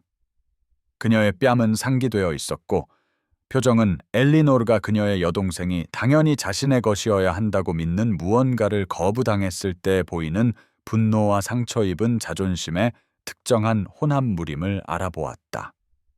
리디아는 의도적인 정밀함으로 자리에 앉아 도자기를 덜그럭거리게 할 만큼 날카로운 움직임으로 토스트를 집었다. 어머니가 지난 저녁의 성공에 대해 열광하자 리디아는 신랄한 다정함으로 어떤 신사들은 참으로 자비로울 수 있으며 공작이 그렇게 특이한 취향을 가진 것은 행운이라고 말하였다. 그 말은 갑작스러운 침묵 속에 유리창을 뚫고 들어온 돌처럼 내려앉았고 엘리노르는 오래된 익숙한 수치심이 솟아오르는 것을 느꼈다. 그러나 그 전에 새로운 무언가가 스스로를 주장했다. 세바스찬의 흔들리지 않는 존경에서 태어난 명료함이 그녀의 여동생의 잔인함을 있는 그대로, 즉 진실이 아니라 걱정으로 위장한 질투로 보게 해주었다. 엘리노르는 조심스러운 통제력으로 찻잔을 내려놓고 조용히 말했다. 리디아가 상황을 어렵게 생각할 수도 있다는 것을 이해하지만 자신의 약혼자나 그들의 약혼에 대한 무례는 자신의 앞에서 용납하지 않을 것이라고. 그녀 자신의 목소리에 담긴 단호함은 말하는 동안에도 그녀 자신을 놀라게 했다. 결혼 준비는 다음 주에 본격적으로 시작되었다. 세바스찬이 그의 비서와 그의 가사를 관리하는 하트웰 부인이라는 위압적인 여성과 함께 애쉬워스 저택에 도착했을 때였다. 엘리너는 응접실로 안내되었고 세바스찬은 즉시 그녀가 어떤 종류의 결혼식을 구상하는지, 무엇이 그녀를 가장 행복하게 할지 물었다. 그 질문은 예상치 못한 힘으로 그녀를 강타했다. 아무도 그녀에게 중요한 것에 대한 선호도를 물어본 적이 없었기 때문이다. 그녀는 작년 리디아의 결혼 준비를 생각했다.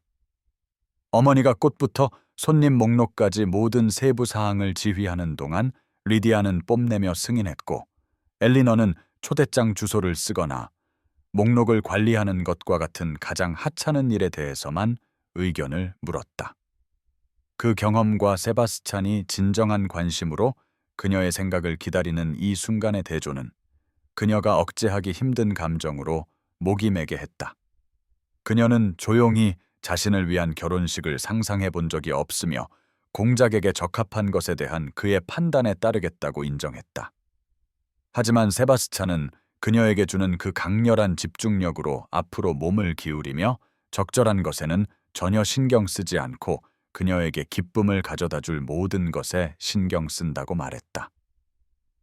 엘리너는 이제 익숙해진 자신의 오래된 가정이 그의 존경의 꾸준한 압력 아래 무너져 내리는 감각을 느꼈다. 그들은 날짜를 논의했고 하트웰 부인은 신속한 효율성으로 메모했다.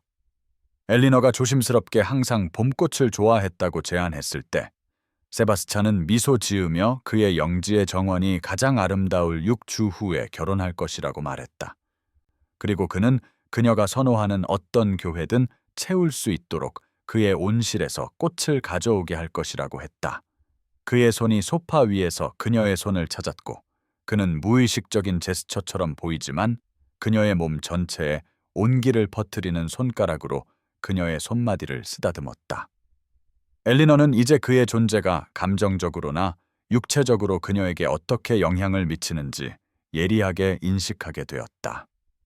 그의 가까움에 대한 고조된 의식은 그가 하트웰 부인이 제시한 직물 샘플을 살펴보기 위해 가까이 기댈 때 그녀의 숨을 멎게 했다.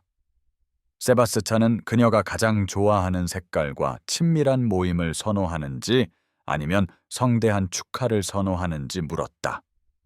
엘리너가 작은 것으로 만족할 것이라고 고백했을 때 그는 너무나 부드러움으로 그녀를 바라보았고 하트웰 부인은 재치 있게 방 건너편의 비서와 상의할 이유를 찾았다. 세바스찬은 부드럽게 말했다. 그는 그녀에게 거부되었던 모든 것을 주고 싶다고. 세상이 그녀에 대한 소유권과 그녀의 그에 대한 수락을 목격하기를 원한다고. 그녀가 그의 이전에 공허했던 존재에 가져다준 행복에 걸맞은 축하를 원한다고. 엘리너는 그가 이 공개적인 선언을 그녀를 위해서만큼이나 자신을 위해서도 필요로 한다는 것을, 사회 앞에 서서 자신의 선택을 선언할 필요가 있다는 것을 깨달았다. 그녀는 세인트 조지 교회에서 결혼식을 올리고 그의 런던 저택에서 조찬회를 여는 것에 동의했고, 세바스찬은 예의가 허락하는 것보다 더 오래 머무르는 키스를 그녀의 손에 했고, 그의 눈은 그녀의 배 아래에 기대를 모으고 뺨에 홍조를 띠게 하는 것들을 약속했다. 엘리너는 결혼식 날 아침, 어린 시절 침실의 커튼을 통해 새우며드는 옅은 봄 햇살에 잠을 깼다. 잠시 동안 그녀는 이불 아래 가만히 누워 이날이 실제로 왔다는 것을, 몇 시간 후면 신과 사회 앞에서 트레메인 공작 부인이 될 것이라는 것을, 자신을 다른 사람들이 보았던 모든 한계를 넘어 선택한 남자와 영원히 자신을 묶을 것이라는 것을 이해하려고 애썼다. 그의 확신은 여전히 때때로 그녀의 숨을 멎게 했다. 집안은 평소와 다른 이른 활동으로 술렁겼고, 곧 어머니가 초콜릿과 토스트를 든 한여를 뒤따라 들어왔다. 애쉬워스 부인의 태도에는 과장이 섞여 있었고, 엘리너는 곧 이 집과 그 복잡한 감정들을 뒤로하고 전혀 다른 기반 위에 세워진 삶을 향해 떠날 것이라는 알매서 비롯된 인내심으로 그것을 견뎠다. 르블랑 부인의 가게에서 도착한 드레스는 샴페인색의 실크로 옷단과 솜에 섬세한 자수가 놓여 있었고, 과시하지 않으면서도 우아했다.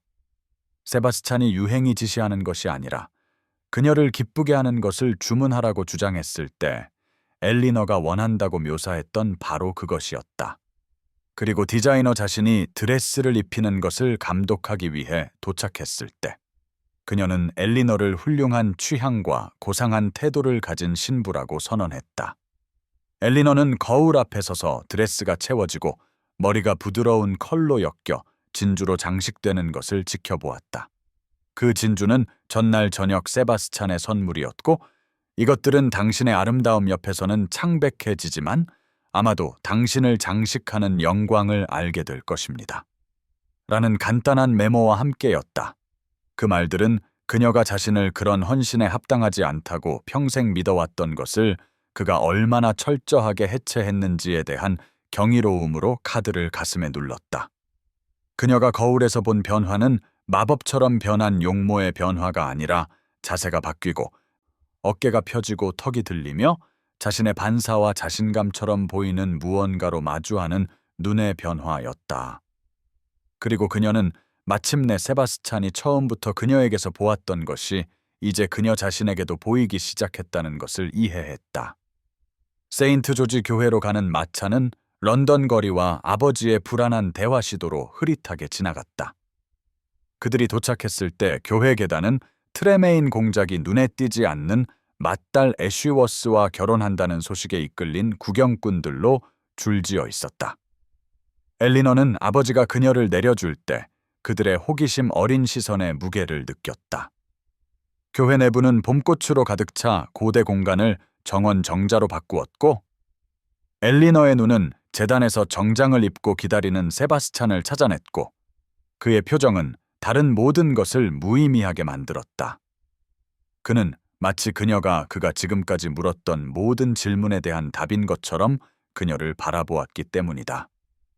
그녀가 그의 곁에 다다랐을 때 그는 약간 떨리는 손가락으로 그녀의 손을 잡고 "당신은 너무 아름다워요" 라고 속삭였고, 엘리너는 생애 처음으로 아름답다고 느꼈다.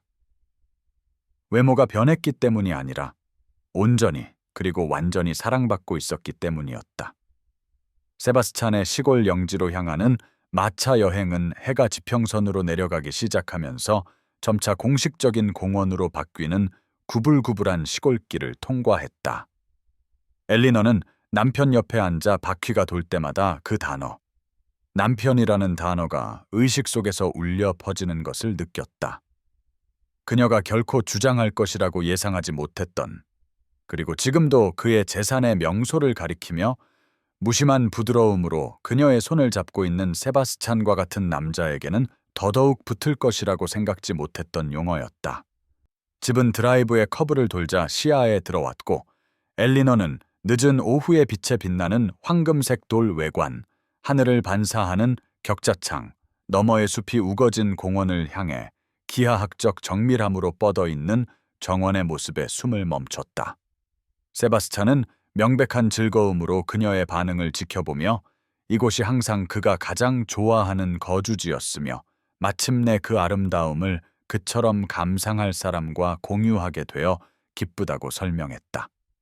직원들이 정문 계단에 모여 있었고 세바스찬은 의례적인 격식으로 그녀를 내려준 후 호기심에서부터 조심스럽게 감춘 평가에 이르기까지 다양한 표정으로 절하고 커트시아는 가정부와 집사 그리고 모인 하인들에게 그녀를 공작 부인으로 소개했다.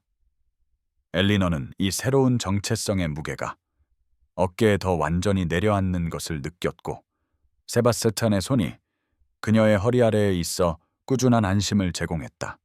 그는 여러 세대에 걸쳐 축적된 보물로 가득 찬 방들을 통해 그녀를 안내하며 소중한 것을 공유하는 사람의 열정으로 가족 초상화와 건축적 특징을 가리켰다. 엘리너는 그가 단순히 집을 보여주는 것이 아니라 그녀가 어린 시절 집에서조차 결코 소유하지 못했던 삶, 장소, 소속감을 제공하고 있다는 것을 이해했다. 차는 정원이 내려다 보이는 살롱에서 제공되었고 그들은 마지막 햇살을 받기 위해 배치된 소파에 함께 앉았다. 세바스찬은 그녀에게 모든 것이 마음에 드는지, 앞으로의 저녁에 대해 불안함을 느끼는지 물으면서 쟁반에서 딸기를 먹여주었다. 그들이 기다리는 것에 대한 그의 직설적인 태도는 그녀를 얼굴 붉히게 했지만 동시에 무지를 가장하거나 충격을 가장할 필요에서 그녀를 해방시켜 주었다. 그는 그녀의 붉어진 뺨을 손바닥으로 감싸고 절대적인 진지함으로 말했다. 그들은 전적으로 그녀의 편안함에 맞춰 진행할 것이며 그의 유일한 소망은 그녀의 행복과 즐거움이며 무엇이든 그녀를 두렵게 하거나 괴롭게 한다면 그에게 말해야 한다고. 그의 눈에 담긴 부드러운 관심은 엘리너의 목을 매게 했다. 이 가장 친밀한 문제에서조차 그는 먼저 그녀의 안녕과 동의를 생각했기 때문이다. 가정부는 엘리너를 공작 부인의 방으로 안내했고 그곳에는 그녀의 소지품이 풀려 있었고 목욕물이 준비되어 있었다. 그녀는 장미 향이 나는 뜨거운 물에 몸을 담그고 심장을 뛰게 하고 피부를 지나치게 민감하게 만드는 기대와 긴장의 설렘을 진정시키려 애썼다. 하녀는 그녀가 목과 손목에 레이스가 달린 고급 론 소재의 잠옷, 즉 그녀가 이전에 소유했던 어떤 것보다 훨씬 더 섬세한 옷을 입는 것을 도왔고 머리카락이 부드러운 웨이브로 등 아래로 떨어질 때까지 빗질해 주었다. 연결된 문이 열리고 세바스찬이 셔츠 소매 차림으로 나타났을 때 엘리너는 자신의 미숙함에도 불구하고 배에 욕망이 고이는 것을 느꼈다. 그가 그녀를 바라보는 방식이 그녀를 소중히 여기고 원하며 육체적인 외모를 초월하는 방식으로 아름답게 느끼게 했기 때문이었다. 엘리너는 결혼식 다음 날 아침 이미 깨어있는 세바스찬 옆에서 잠을 깼다. 그는 한쪽 팔꿈치로 몸을 지탱하고 그녀를 너무나 솔직한 부드러움의 표정으로 바라보고 있었고 그녀는 미소를 지으며 그의 얼굴을 만지기 위해 손을 뻗으면서도 뺨에 열이 오르는 것을 느꼈다. 이것이 이제 그녀의 현실이라는 것, 즉 전날 밤 그토록 인내심과 경외심으로 친밀감이 그들이 쌓아온 감정적 연결의 연장선일 수 있으며 그녀가 예상했던 무서운 미지의 것이 아니라는 것을 보여준 이 남자 옆에서 깨어나는 것이라는 사실에 경탄했다. 이어지는 몇 주 동안은 그녀가 항상 말해야 할 운명이었던 언어를 발견하는 것 같은 리듬으로 안정되었다. 아침에는 햇볕이 잘 드는 아침 식사방에서 장미 정원을 내려다보며 함께 아침을 먹었고 세바스찬은 서신을 공유하며 그녀의 생각에 진정한 관심을 가지고 영지 문제에 대한 의견을 물었다. 오후에는 함께 부지를 산책하거나 소장농을 방문하기 위해 말을 타고 나갔고 엘리너는 새로운 책임의 범위를 이해하기 시작했고 의미 있는 방식으로 유용하게 쓰일 수 있다는 전망에 예기치 않게 활력을 얻었다. 세바스찬은 지도와 장부로 가득 찬 서재가 있었고 그곳에서 다양한 재산과 투자를 관리했다. 그는 그녀를 그곳으로 초대하여 자신의 관리 철학을 설명하고 이제 그녀의 처분에 있는 상당한 자원으로 어떤 대의를 지원하고 싶은지 물었다. 엘리너는 그녀에게 그의 이름과 보호뿐만 아니라 목적 있는 삶을 구축하는데 진정한 파트너십이 제공되고 있다는 인식에 가슴속에서 무언가 피어나는 것을 느꼈다. 저녁에는 함께 책을 읽었다. 때로는 서로에게 소리내어 읽어주기도 하고, 때로는 인접한 의자에서 동반자적인 침묵 속에서 읽기도 했다. 엘리너는 세바스찬이 공작의 위험에도 불구하고 고딕 소설의 약점이 있으며 너무 몰입하여 평소에 차분한 표정을 유지하는 것을 잊어버린다는 것을 발견했고, 그녀는 이런 솔직한 열정의 순간들 때문에 그를 더욱 사랑하게 되었다. 신체적인 애정은 숨쉬는 것처럼 자연스러워졌다. 그들이 걸을 때 그의 손이 그녀의 손을 찾았고, 그가 그녀의 의자를 지나갈 때 그의 입술이 그녀의 관자놀이를 스쳤으며, 저녁 식사 전에 그녀의 손가락이 그의 크라바트를 바로잡아 주었다.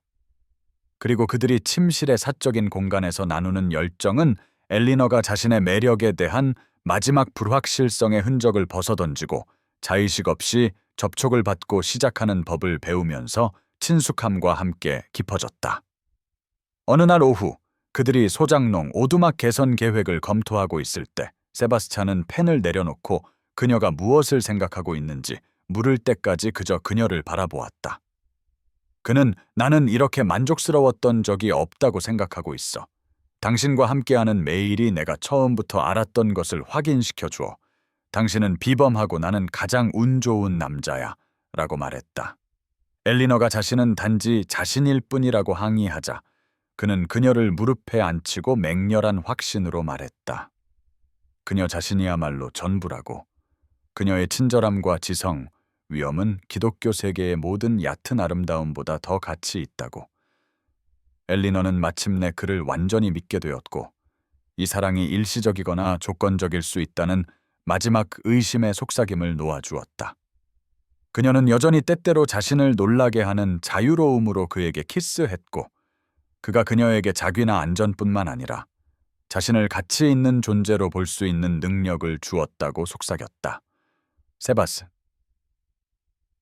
그녀를 가까이 안고 그녀가 그것을 결코 잊지 않도록 평생의 매일을 보낼 것이라고 약속했다. 늦가을 런던으로의 귀환은 엘리너가 예상했던 것보다 훨씬 더 큰 팡파르와 함께 이루어졌다. 마차가 간과된 딸로서의 이전 삶에서 익숙해진 거리를 지날 때 그녀는 도시 자체는 변하지 않은 채 자신의 상황이 얼마나 심오하게 바뀌었는지에 경탄했다. 광장을 둘러싼 똑같은 타운하우스들, 물건을 외치는 똑같은 상인들. 그러나 이제 그녀는 트레메인 공작 부인이라는 특권적인 시점에서 세바스찬 옆에서 모든 것을 관찰했다. 그는 명소를 가리키고 이 높은 지위로 다시 사회에 들어서는 그녀의 긴장감을 감지했을 때 그녀의 손을 꽉 쥐어주었다. 초대장은 그들이 트레메인 하우스에 도착하기도 전에 도착하기 시작했다. 귀족의 인장이 찍힌 두꺼운 크림색 봉투들, 런던의 모든 여주인들은 갑자기 공작과 그의 새로운 공작 부인이 자신들의 모임을 빛내주기를 간절히 바랐다. 엘리너는 이 똑같은 가구들이 몇 달 전 그녀가 장래도 없고 도박꾼 아버지를 둔 평범한 엘리너 애쉬워스였을 때 그녀의 존재를 거의 인정하지 않았던 것을 기억하며 씁쓸한 아이러니를 금할 수 없었다. 세바스찬은 서신을 분류하며 그녀의 생각을 읽은 듯 사회는 지위에 대한 숭배에 있어서 예측 가능하기 그지없으며 그녀는 모든 초대를 수락할 의무를 느끼기보다는 그들이 그녀의 호의를 기다리게 하는데 만족해야 한다고 건조한 유머로 말했다. 엘리너는 그녀의 변화로 인해 야기된 복잡한 감정을 너무나 명확하게 이해하는 이 남자에 대한 애정을 느꼈다. 그들은 몇 개의 행사만을 선택하여 참석하기 시작했다. 펜버튼 부인의 음악의 밤에서 시작하여 엘리너는 드레스와 어울리는 사파이어를 하고 세바스찬의 팔짱을 끼고 걸어 들어갔고 방의 관심이 물리적인 힘처럼 그녀에게 쏠리는 것을 느꼈다. 사회가 필요하다고 여기는 명백한 자격 중 어느 것도 갖추지 못했음에도 불구하고 어떻게든 영국에서 가장 자격 있는 공작을 사로잡은 여자를 관찰하기 위해 머리가 돌아가면서 대화가 문장 중간에 멈췄다. 엘리너는 고개를 높이 들고 축하를 건네기 위해 다가오는 사람들에게 진정한 온기로 미소 지었고, 이전에 그녀를 마치 보이지 않는 것처럼 꿰뚫어 보았던 많은 사람들이 이제 그녀의 관심과 호의를 얻기 위해 안달하는 것을 조용한 만족감으로 알아차렸다. 그 변화는 그녀가 손튼 부인을 만났을 때 가장 명백했다. 그녀는 한때 엘리너가 듣는 곳에서 어떤 여성들은 그냥 독신이모로 태어났으니 사회 행사에 참석하여 자신을 창피하게 만드는 대신 운명을 우아하게 받아들여야 한다고 말했던 여인이었다. 그리고 이제 이 똑같은 부인이 엘리너의 드레스와 보석에 대한 과장된 칭찬과 새로운 공작 부인에게 인정받고 싶은 거의 감추지 않은 갈망을 가지고 다가왔다. 엘리너는 그녀의 시선을 꾸준히 마주하고 완벽한 예의로 친절한 말에 감사한다고, 최근 몇 달 동안 피상적인 판단과 진정한 성격의 차이에 대해 많이 배웠다고, 손튼 부인이 그녀가 설립하고 있는 가족이 적절하게 제공할 수 없는 젊은 여성들을 위해 지참금을 제공하는 자선단체를 지원하는 데 동참하기를 바란다고 말했다. 그녀는 나이든 여성의 얼굴이 놀라움과 분함, 그리고 그것이 가치 있는 대의처럼 들린다고 동의하면서 강요된 열정을 거쳐 순환하는 것을 지켜보았다. 세바스찬은 잠시 후 샴페인과 숨기지 않은 자부심의 표정으로 엘리너의 팔꿈치 옆에 나타났다. 그는 가까이 다가와 그녀가 손튼 부인이 받을 자격이 있는 것보다 더 우아하게 그 만남을 처리했다고, 그녀가 자신감과 목적을 가지고 사회를 헤쳐나가는 것을 보는 것이 그의 가장 큰 즐거움 중 하나라고 속삭였다. 엘리너는 그의 존경과 다른 사람들이 그것을 인식하지 못했을 때조차도 항상 가치를 지니고 있었다는 자신의 힘들게 얻은 이해의 온기 속에서 이전의 불안감의 마지막 남은 그림자가 녹아내리는 것을 느꼈다. 엘리너는 자신이 이전의 자신으로부터 얼마나 멀리 왔는지에 대한 진정한 척도를 회색빛 12월 오후에 발견했다. 그녀는 하틀리 부인의 집에서 열린 소박한 모임에 참석했는데, 그녀는 존경받는 과부로 매주 일반적인 사교적 허튼 소리를 넘어 지적인 대화를 추구하는 젊은 여성들에게 응접실을 개방했다. 그곳에서 최근의 철학 논문에 대해 토론하는 진지한 얼굴들 사이에서 엘리너는 구석에 조용히 앉아있는 아마도 20살쯤 되어 보이는 소녀를 발견했다. 그녀는 엘리너가 기억의 아픔으로 자신의 이전 상태로 인식하는 특유의 투명함을 가지고 있었다. 그 소녀는 엘리너가 평범하다고 불렸던 방식으로 평범했다. 즉, 유행에 맞게 예쁘지 않았고 지적인 눈으로 갈망과 체념이 뒤섞인 채 방을 지켜보고 있었다. 엘리너는 다른 젊은 여성들이 무의식적으로 대화에서 그녀로부터 몸을 돌리는 방식, 그녀에게 차가 마지막으로 제공되는 방식, 그녀가 생각을 기여하려는 조심스러운 시도가 더 자신감 있는 목소리에 의해 묵살되는 방식을 관찰했다. 엘리너는 막간에 그녀 옆에 앉아 자신을 간단히 소개하고 소녀의 이름과 토론 중인 텍스트에 대해 어떻게 생각하는지 물었다. 그리고 젊은 여성의 얼굴이 엘리너와 같은 지위와 명성을 가진 사람에게 직접 말을 걸어주었다는 것에 놀란 기쁨으로 변하는 것을 지켜보았다. 그녀의 이름은 클라라 휘트모어였고 그녀의 상황은 부드러운 질문을 통해 점차 드러났다. 시골 지주의 막내딸로 부족한 투자로 인해 소박한 재산을 잃었고 이제 런던에 결혼한 언니와 함께 살며 자원도 없고 장래도 없는 영구적인 부양가족이 될 암울한 전망에 직면해 있었다. 엘리너는 그 특정한 절망을 인식하며 가슴이 뭉클해지는 것을 느꼈다. 그녀는 거의 30분 동안 클라라와 이야기하며 그녀의 역사와 언어에 대한 사랑, 고상한 가난과 투명함의 미래에 대한 체념에 대해 알게 되었다. 엘리너는 자신의 이야기 중 신중하게 선택된 부분을 공유하며 최근 자신도 영원한 무명으로 운명 지어졌다고 믿었던 방식, 상황이 예기치 않은 방식으로 바뀔 수 있는 방식, 가치가 지참금과 관습적인 아름다움과 독립적으로 존재하는 방식을 이야기했다. 세바스찬이 약속대로 그녀를 데리러 도착했을 때 엘리너는 그를 클라라에게 소개했고 공작이 공작 부인에게 보일 법한 동일한 예의로 그녀에게 말을 거는 것에 대한 소녀의 놀라움을 지켜보았다. 엘리너는 세바스찬의 손이 등에서 따뜻하게 느껴지는 것을 느꼈다. 그는 다음 주에 트레메인 하우스에 방문하여 엘리너의 자선 사업에서 동반자 겸 조수로서의 직책에 대해 논의하자고 휘트모어 양을 초대했다. 마차 안에서 세바스찬은 엘리너를 가까이 끌어당기고 그녀가 거만함이 아닌 이해에서 비롯된 친절을 베푸는 것을 보는 것이 그가 가장 존경하는 자질 중 하나라고, 그녀의 공감 능력이 행복에 의해 줄어든 것이 아니라 오히려 증폭되었다라고 말했다. 엘리너는 그의 따뜻함에 기대어 고통이 마음을 굳게 하거나 민감하게 할 수 있으며 자신의 마음이 후자를 선택한 것에 감사하다고 생각했다. 그날 저녁 그들이 그의 서재에 함께 앉아 그들의 이름을 모두 담을 지참금 기금 계획을 검토하고 있을 때 엘리너는 지속적인 무언가, 즉 클라라와 같은, 그리고 이전의 자신과 같은 소녀들이 존엄과 선택의 길을 찾도록 도울 유산을 만들고 싶다고 말했다. 세바스찬은 그녀의 아이디어에 항상 기울이는 주의력으로 듣고 나서 그 범위를 교육과 고용 기회를 포함하도록 확장하는 것에 대한 자신의 생각을 덧붙였다.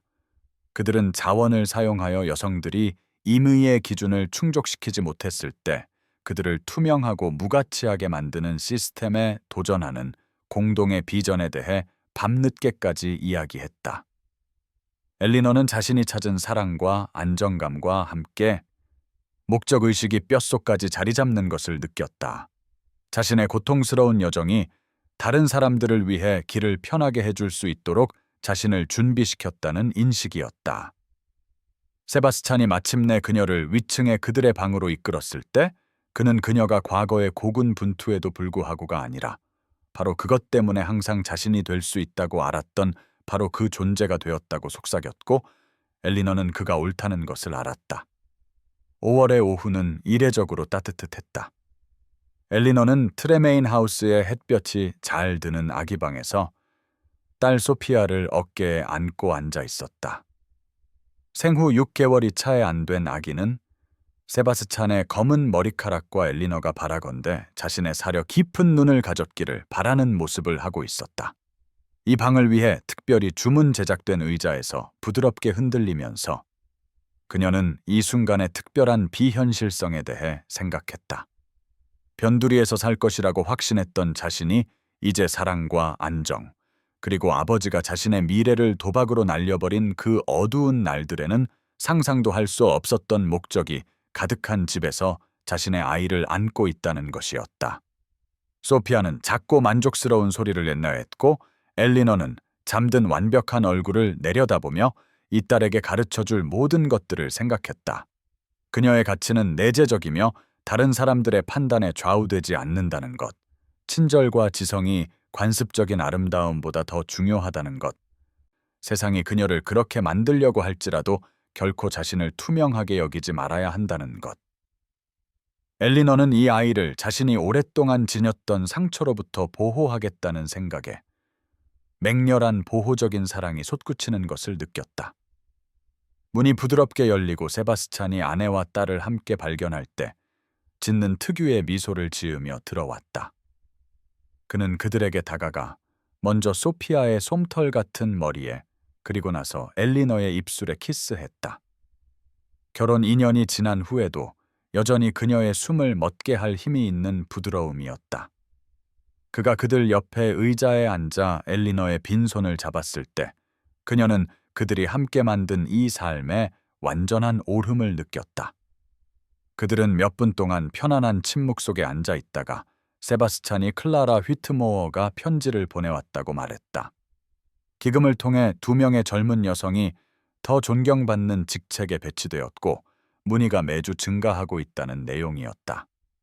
엘리너는 자신들의 일이 더 많은 삶에 영향을 미치도록 확장되고 있다는 사실에 만족감이 피어나는 것을 느꼈다.